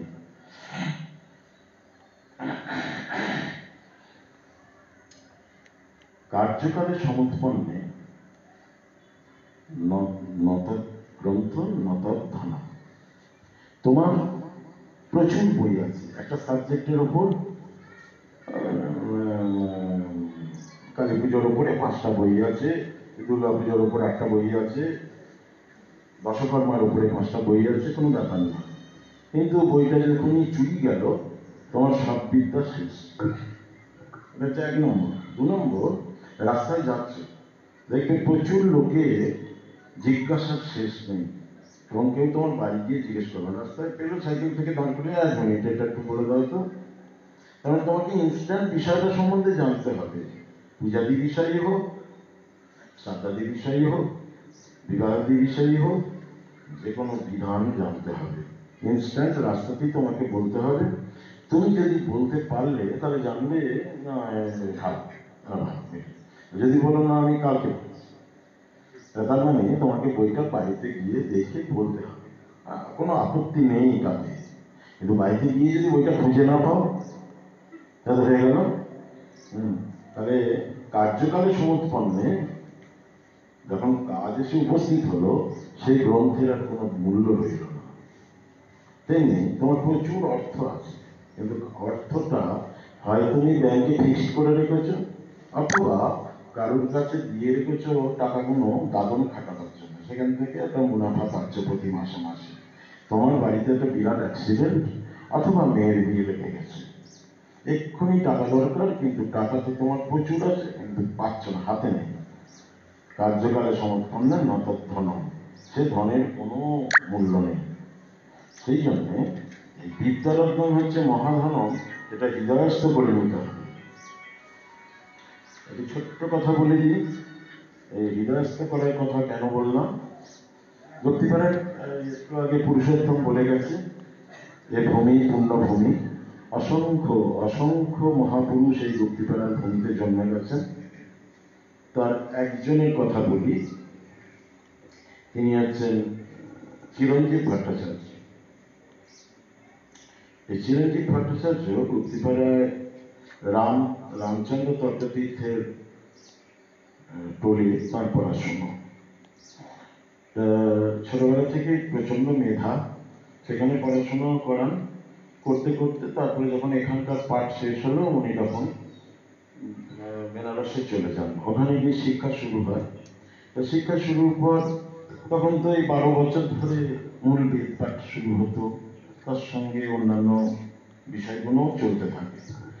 এরকম দীর্ঘদিন সমস্ত সাবজেক্ট ওখানে বসে পড়ছেন। পড়াশুনো শেষের দিকে 12 বছর যখন কমপ্লিট, বাড়ি থেকে তখন তার গেছে, অর্থাৎ টেলিগ্রাম, যে বাবা মা দুজনই অসুস্থ, তোমাকে ফিরে আসতে হবে। অথচ ওই চতুষ্পাঠীর যিনি মূল ছিলেন অধ্যক্ষ, তিনি, তার বয়স হওয়ায় তিনি ভেবেছিলেন আমার এই চতুষ্পাঠীর মূল অধ্যক্ষ আমি চিরঞ্জীবকে করে যাব, তাহলে আর আমার কোনো চিন্তা থাকবে না, ওই এটা চালাতে পারবে।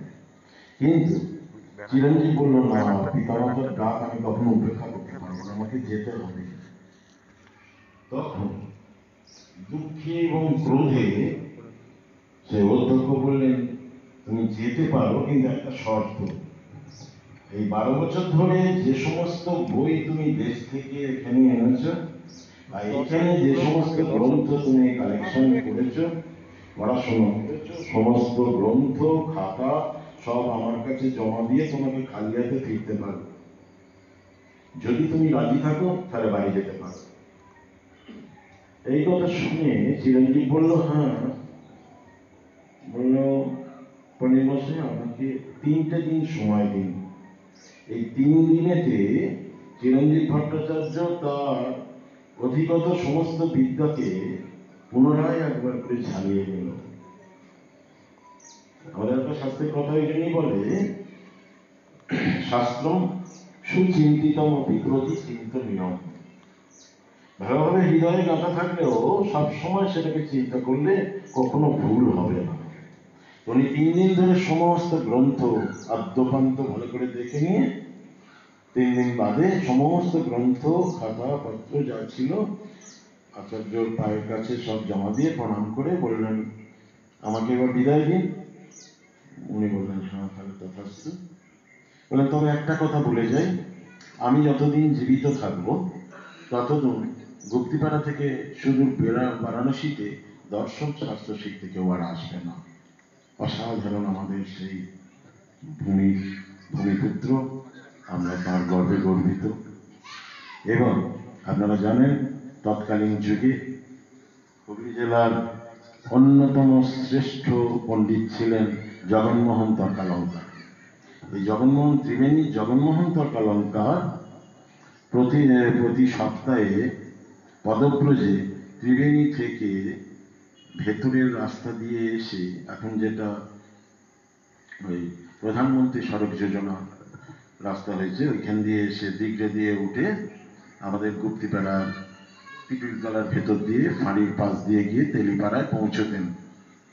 সপ্তাহে 1 দিন আসতেন, এখানে 2 দিন থেকে 3য় দিনে আবার তিনি পড়াশোনা করে চলে যেতেন। এবং এছাড়া কোটালীপাড়া, ফরিদপুর, বাংলাদেশের ঢাকা সমস্ত জায়গা থেকে ছাত্ররা এসে চিরঞ্জীবের বাড়িতে থেকে খেয়ে শিক্ষা লাভ করত। তা আজও এই রাস্তাটার নাম আছে জগন্মোহন তর্কালঙ্কার রোড। এগুলো আমাদের গর্ব। তা আমরা তাদের পদধূলির কণার যোগ্য নয়। আশা করি শিক্ষার এই মর্যাদাকে রক্ষা করে আমার যারা ছাত্র রয়েছে তোমরা প্রত্যেকে নিজের কোনো সময়টা এতটুকু নষ্ট না করে কিছু না কিছু বই নিয়ে রেগুলার 4 পাতা, দুর্গা পুজো হয়ে গেছে মানে বারবার বলেছিলেন নাথলেন দিয়ে বই তুলে রেখো না, প্রতিটা পাতা একদিন করে থাকো, তাহলে পুজো এসে গেছে রেগুলার সেটা প্র্যাকটিস করো। দেখবে মাও তোমাদের প্রতি আশিস বর্ষণ করছে। কিছু বলবার নেই, সবাই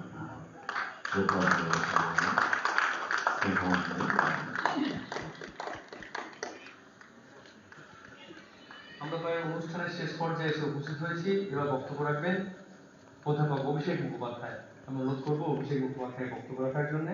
আমাদের শেষ বক্তা তিনি, এরপরে সভাপতি তার বক্তব্য রেখে সবার সমাপ্তি ঘোষণা করবেন।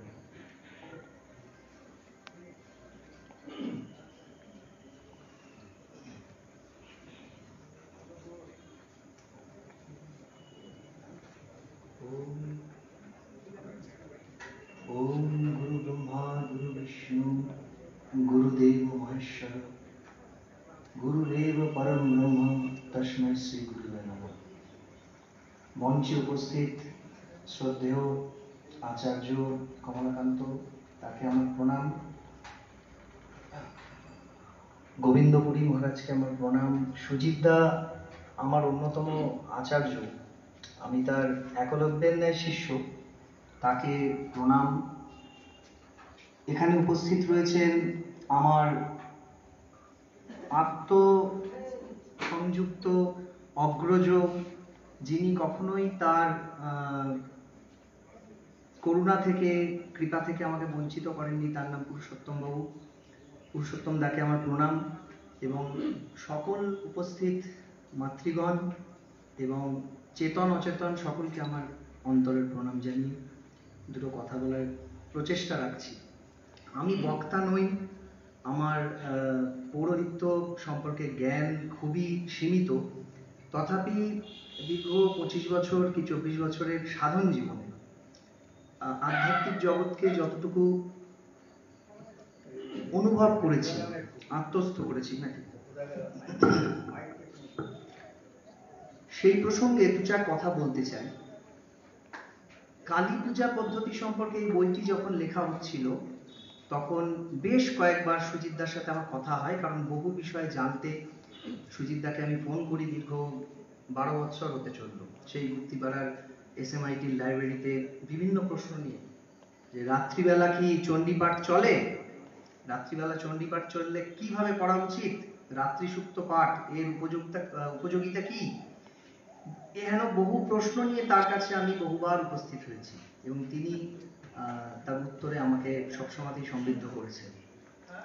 এই গ্রন্থের রচনা কালেও বহুবার বহু বিষয় নিয়ে তার সাথে আমার আলোচনা হয়েছে।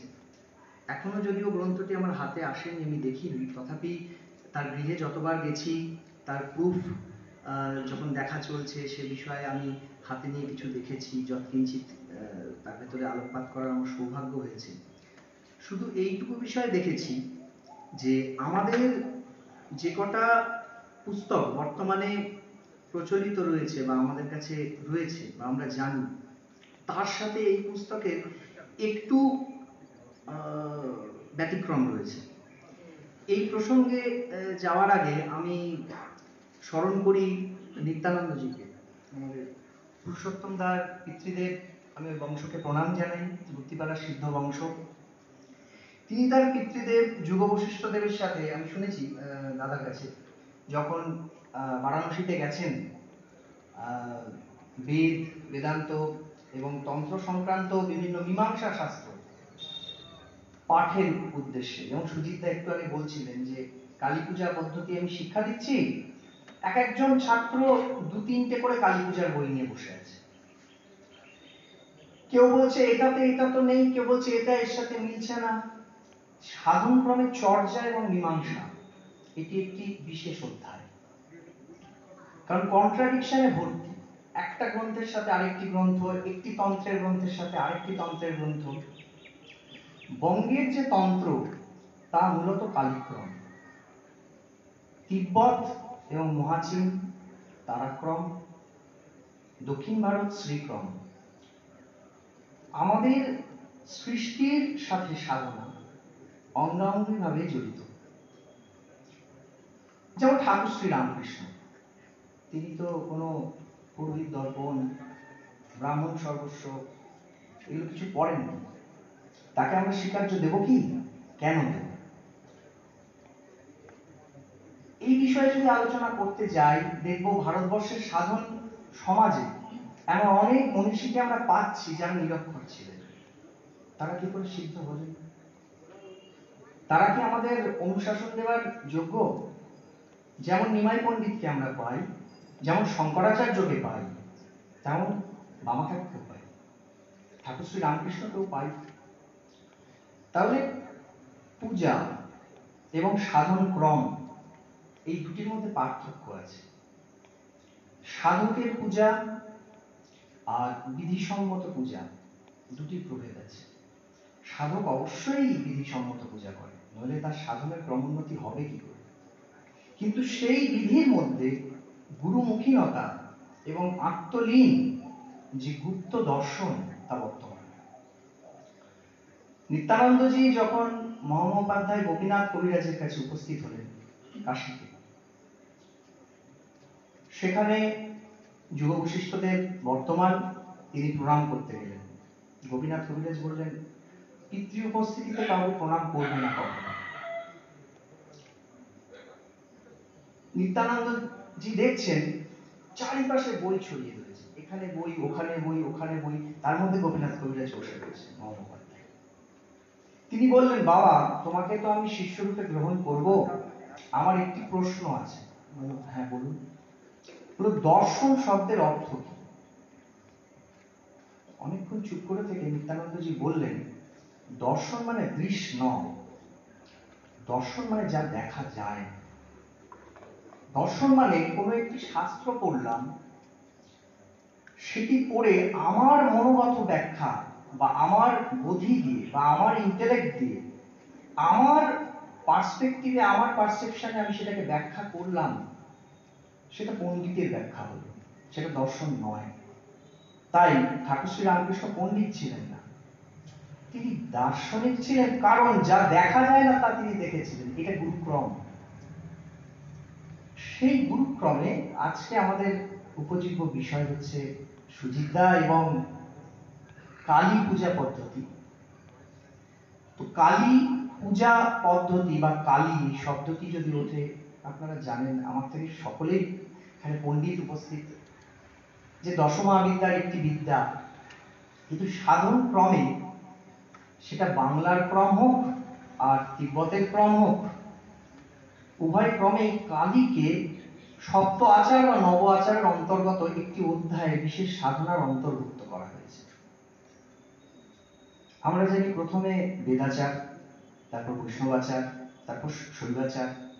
যে কোনো সাধন জীবনের শুরুতে বেদ অর্থাৎ জ্ঞান, ত্রৈগুণ্য বিষয় বেদানি ত্রৈগুণ্য হবার জন্য বারবার গীতায় অর্জুন বলেছেন, অর্জুনকে ভগবান, যে তিনটে গুণ আমার শরীরে যেটা বর্তমান, সত্য রজ তম, যা কিছু আমরা করছি তার সৃষ্টি স্থিতি এবং লয়াত্মক বা সত্য রজ তম, এই তিন বিষয়কে অবলম্বন করেই কিন্তু চার বেদ রচিত।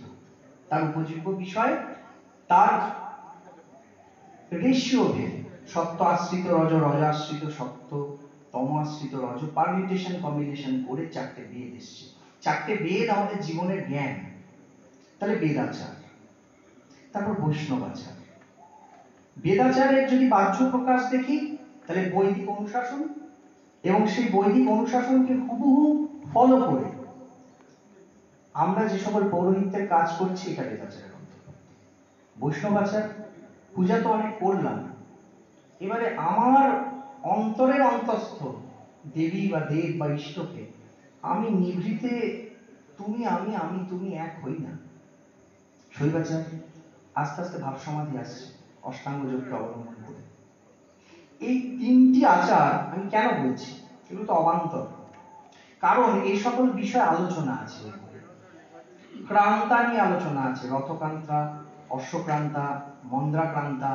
ক্রান্তা ভেদে শিব পূজার পদ্ধতি বা শক্তি পূজার পদ্ধতির যে ভেদ আছে সে বিষয়ে আলোকপাত আছে সুজিতদার। ঠিক সেরকম পশ্চাচার, বিদাচার এবং দিব্যাচার, এই যে তিনটি আচার খুব গুরুত্বপূর্ণ, সেই বিষয়ে আলোচনা আছে যতটুকু আমার মনে পড়ছে সুজিতদার গ্রন্থে। তো এই যে তিনটি আচার আমি আলোচনা করলাম, বেদাচার, বৈষ্ণবাচার এবং শৈবাচার, পশ্চাচারের অন্তর্ভুক্ত। এরপরে আসছে দক্ষিণাচার, সিদ্ধান্ত আচার এবং বামাচার। এবারে কেউ কেউ আমাদের বলেন আমরা তো কাপালিক, কেউ কেউ বলেন আমরা দক্ষিণাচারী, যারা গেরুয়া পরে ঘোরেন, আমি দেখেছি সাধু কালো কাপড় পরে ঘোরেন। কেউ বলে আমরা অঘরী, কেউ বলেন আমরা বামাচারী। কিন্তু আমি আমার সাধন ক্রমে দেখেছি এই এক একটি আচার সাধকের সাধনার ক্রম আচার। যেমন কেউ কেউ বলছেন আমি কর্মযোগী, কেউ কেউ বলছেন আমি ভক্তিযোগী, কেউ কেউ বলছেন আমি জ্ঞান যোগী। তাহলে আমার প্রশ্ন, আচ্ছা কেউ অক্ষর ব্রহ্মযোগী হলেন না তো, কেউ তো মোক্ষ যোগী হলেন না, আচ্ছা কেউ বিষাদ যোগী হলেন না? গীতাতে তো 18টা অধ্যায় 18টা যোগ বলা হয়েছে। তাহলে আমরা কর্মযোগী পাই, ভক্তিযোগী পাই, জ্ঞান যোগী পাই, অক্ষর ব্রহ্মযোগী পাই না, বিষাদ যোগী পাই না। কেন পাই না? তার কারণ হচ্ছে গীতার প্রত্যেক অধ্যায়ের শেষে বলা হচ্ছে ইতি ব্রহ্মবিদ্যানাং যোগ শাস্ত্রে শ্রীকৃষ্ণার্জুন সংবাদে অমুক অধ্যায় সমাপ্ত। তার মানে এটা ব্রহ্মবিদ্যা, এটা কোনো স্পেসিফিক কনফাইন্ড ক্রম নয়, এগুলো ম্যানিফেস্টেড হয়েছে আমাদের দ্বারা। ভগবান এটা বলতে চাননি, তিনি বলেই দিচ্ছেন প্রথম অধ্যায়টাও ব্রহ্মবিদ্যা, শেষ অধ্যায়টাও ব্রহ্মবিদ্যা। গুরু শিষ্য সংবাদ, তাই কৃষ্ণার্জুন সংবাদ। তাহলে এই যে ব্রহ্মবিদ্যার মাধ্যমে বিষাদ যোগ থেকে শুরু হয়ে মোক্ষ যোগ পর্যন্ত চলে যাচ্ছে একটি সাধক, ঠিক সেই রকম ভাবে আমরা কেউ বামাচারী বা দক্ষিণাচারী বা শৈবাচারী বা সিদ্ধান্তাচারী বা অমরাচারী নই।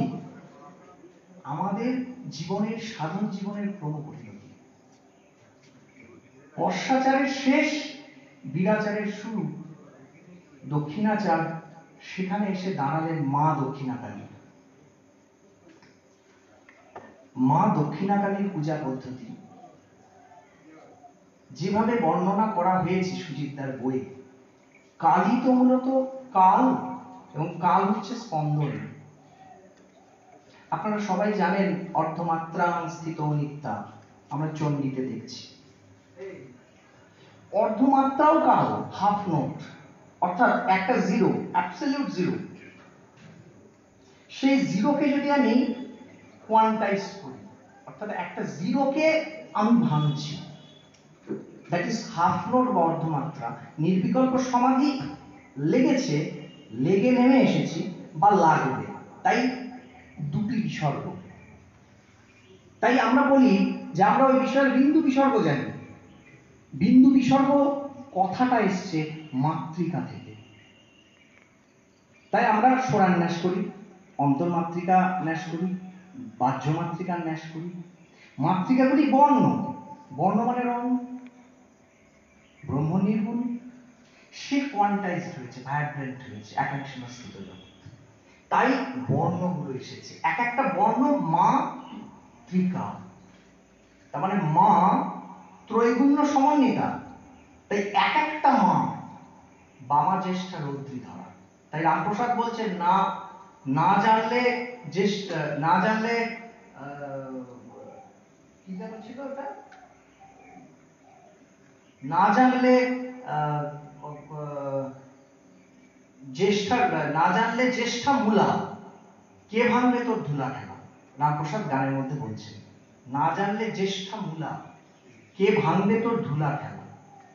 মূলা হচ্ছে এই যে ট্রায়াঙ্গেল, এই ট্রায়াঙ্গেলের একটা কালি, একটি তারা, একটি ষোড়শী, এই হচ্ছে মূল সাধন ক্রম। আমি যখন তারাক্রমের বই পড়েছি, তিব্বতী তারাক্রমের বই, নীলতন্ত্র পড়েছি, গুহ্য সমাজতন্ত্র দেখেছি, ওদের যে রুট গ্রন্থ, যেটাকে ওরা বজ্রযান বলে, সেটি দেখেছি। সেখানে তারাক্রমকে ব্যাখ্যা করা হয়েছে, কিন্তু সেখানেও কালি আছে, কারণ স্পন্দন আছে। তাহলে স্পন্দন এবং স্পন্দন রাহিত্য, এই স্পন্দন থেকে স্পন্দন রাহিত্যের ক্রমযাত্রা শুরু হচ্ছে কালী, তাই তিনি কালকে নিয়ন্ত্রণ করেন। এইবারে সুজিতদার বই আর বাইরের বই পার্থক্যটা কি? কালীর মন্ত্র হলো, কালীর অঙ্গন্যাস হলো, আবরণ পূজা হলো, ন্যাস হলো, সবকিছু হলো, পুজো শুরু হলো, যজ্ঞ শুরু হলো, পুজো শেষ হলো। কিন্তু কেন, সেইগুলির পুঙ্খানুপুঙ্খ ব্যাখ্যা ওখানে দেওয়া আছে। যেমন কালীর গায়ত্রী যদি আমরা ধরি, কালী ওই বিদ্মহে শ্মশান বাসিন্নই ধীমহি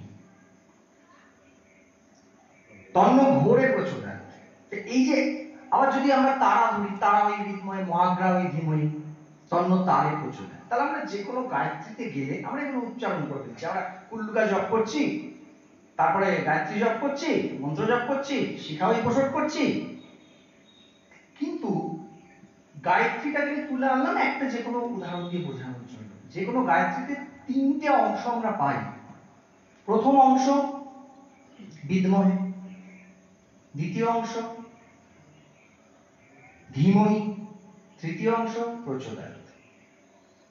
আমরা এই শব্দগুলোর অর্থ জানি, হয়তো বা জানি না, কিন্তু জানা উচিত। এবার অর্থ জানলাম, অর্থকে অনুভব করলাম। গুরুদেব বলেছিলেন যে গীতা পড়ো, চণ্ডী পড়ো, যাই পড়ো, দুটো লাইন, সেই লাইনের মধ্যে একটা লেখা থাকে, ওটা পড়তে শিখেছো? বললাম না বাবা, শিখিনি। বললো ওটা কি? ওটা হচ্ছে সাদা অংশ, একটা লাইন, তারপরে একটা সাদা অংশ।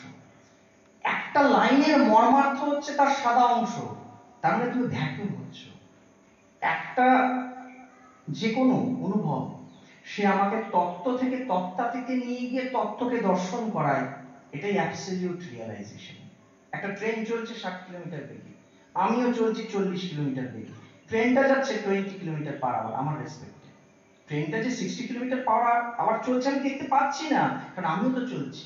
আমি এবার থেমে গেলাম, থেমে গিয়ে দেখছি।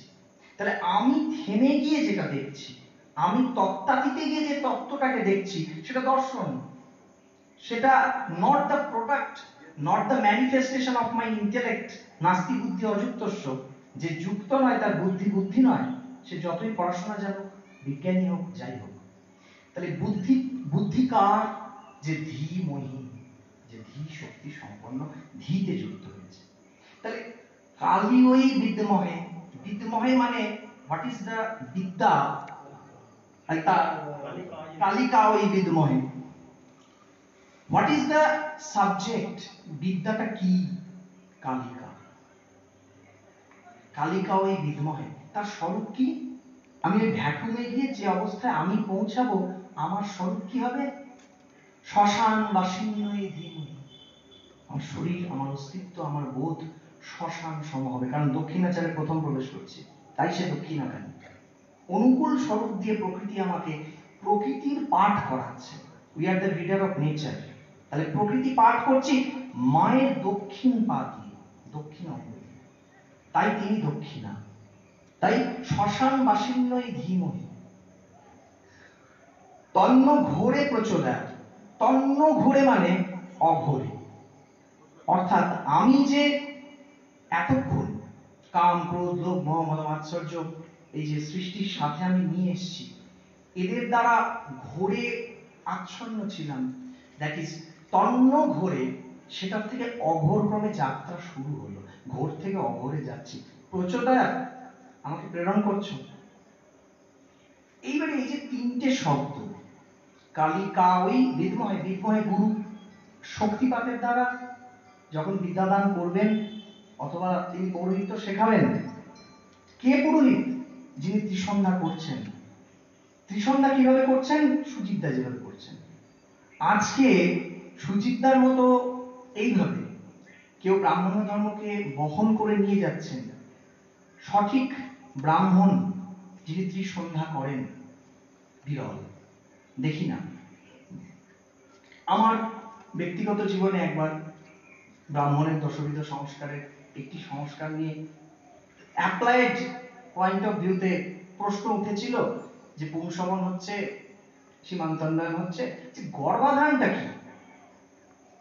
সাত ভক্ষণ তো সবাই করে, আমরা গিয়ে খাই, এই গর্ভাধান তো কারোর বাড়িতে হয় না। ওইটা দিয়ে তো শুরু। সুজিতদা গর্ভাধান করাবো। সুজিতদা আমার বাড়িতে এলেন, হলো আমার স্ত্রীর গর্ভাধান। আমরা কিন্তু জানি না, এগুলো লুপ্ত হয়ে যাচ্ছে।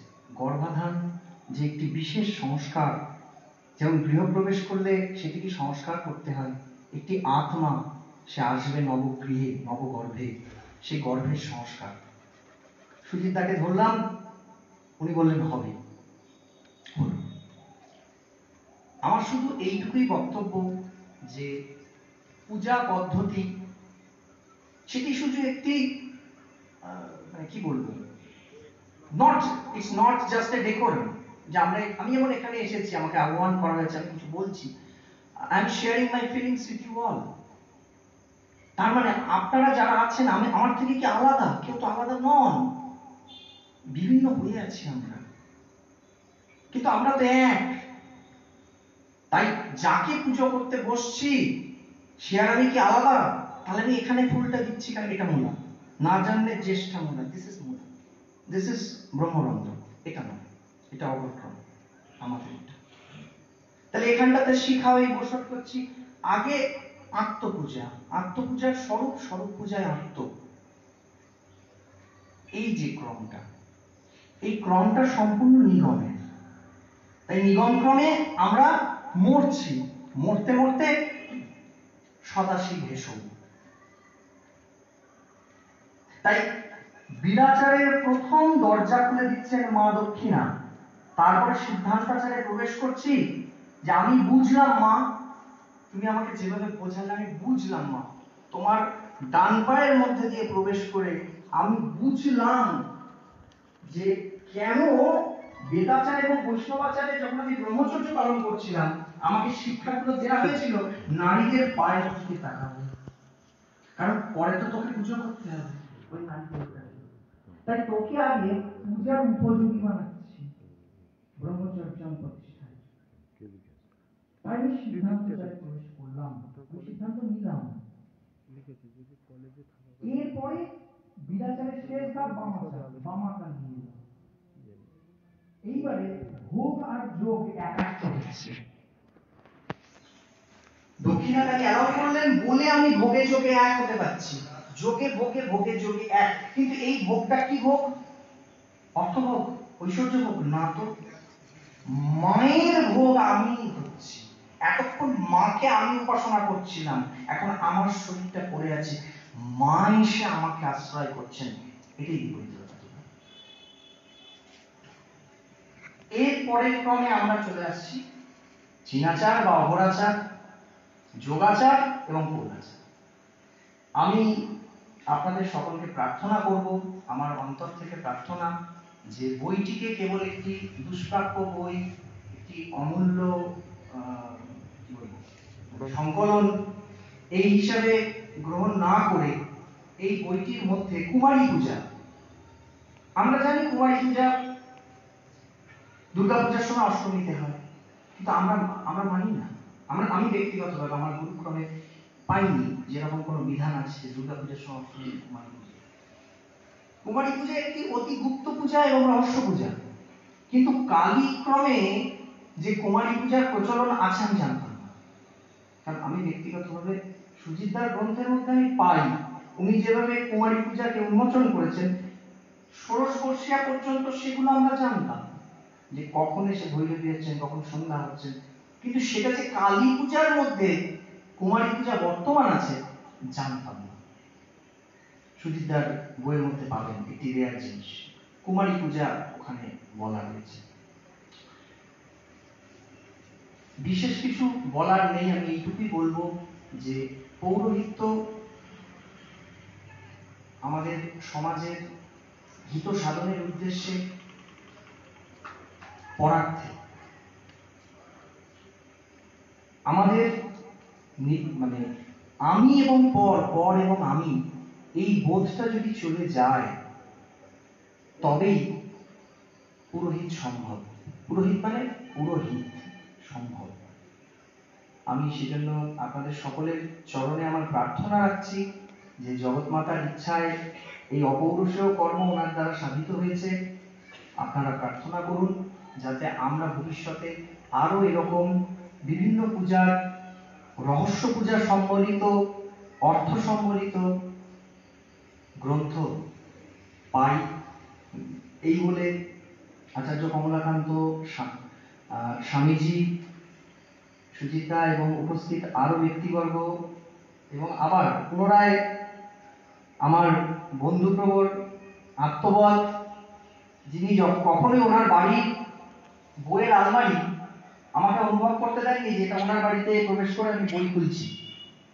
দুষ্প্রাপ্য দুর্মূল্য গ্রন্থ সীতারাম দাস শঙ্করনাথজির হাতের লেখা, সেই গ্রন্থ আমি যখনই গেছি তখনই আমাকে দেখতে, পড়তে, ব্যবহার করতে এবং বাড়িতে নিয়ে রাখতে অনুমতি দান করেছেন।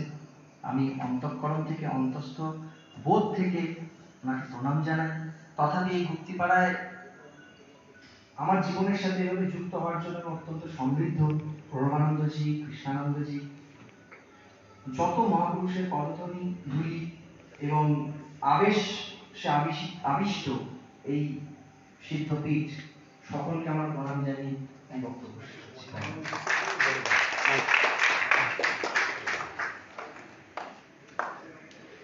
আমরা আমাদের অনুষ্ঠানের একদম শেষ পর্বে এসে উপস্থিত হয়েছি। এবারে বক্তব্য রাখবেন এবং সভার সমাপ্তি ঘোষণা করবেন আজকের সভার সভাপতি আচার্য কমলাকান্ত। আমাদের পুরো অনুষ্ঠানটি আপনারা অনলাইনে দেখতে পাবেন।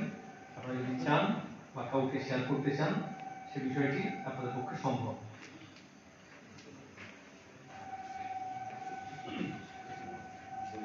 উপস্থিতেভ্যো সর্বেভ্যো নমো নমঃ।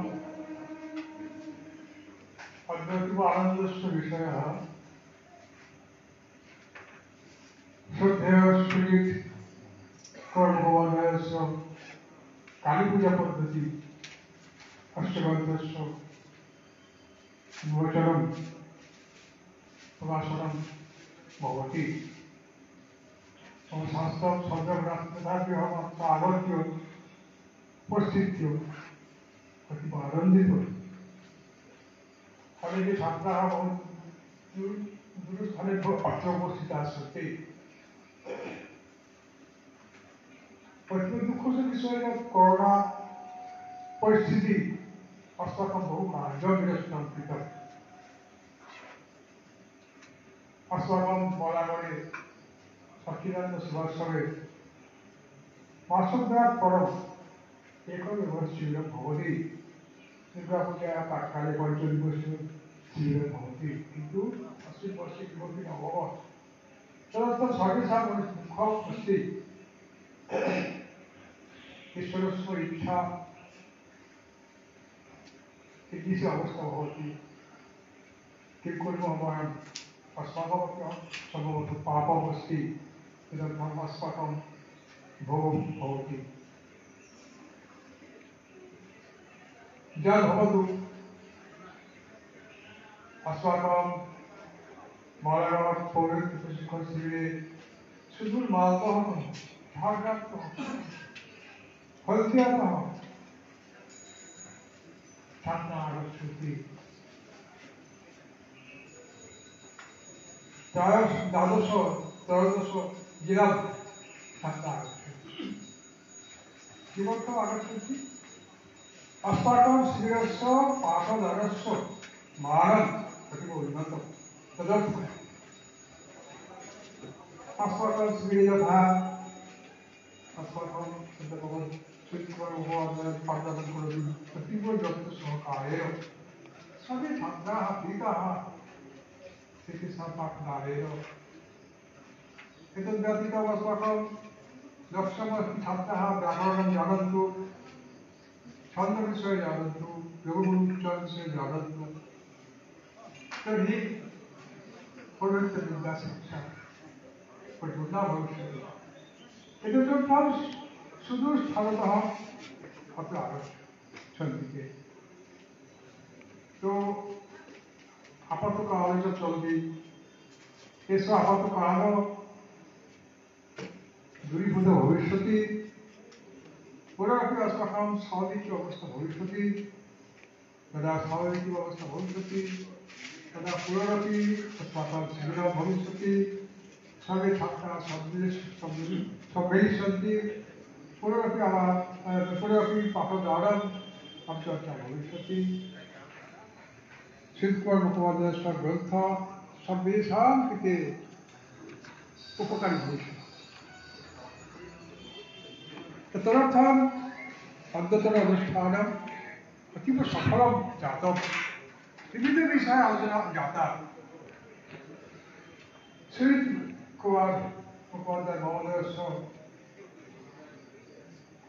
विषये यत् ज्ञातम् आसन् तत् अत्र ज्ञातुं शक्तवान् अनेके अपि ज्ञातुं शक्तवन्तः तो किं वदामि समय जातम् अत्रैव समय शान्ति घोषणां करोमि सर्वेषां मङ्गलं भवतु सर्वमङ्गलमङ्गल्ये शिवे सर्वार्थसाधिके शरण्ये त्र्यम्बके गौरी नारायणि नमोस्तुते सृष्टिस्थितिविनाशानां शक्तिभूते सनातनी गुणाश्रये गुणमये नारायणि नमोस्तुते शरणागतदीनार्थ परित्राणपरायणे सर्वस्यार्ति हरे देवी नारायणि नमोस्तुते।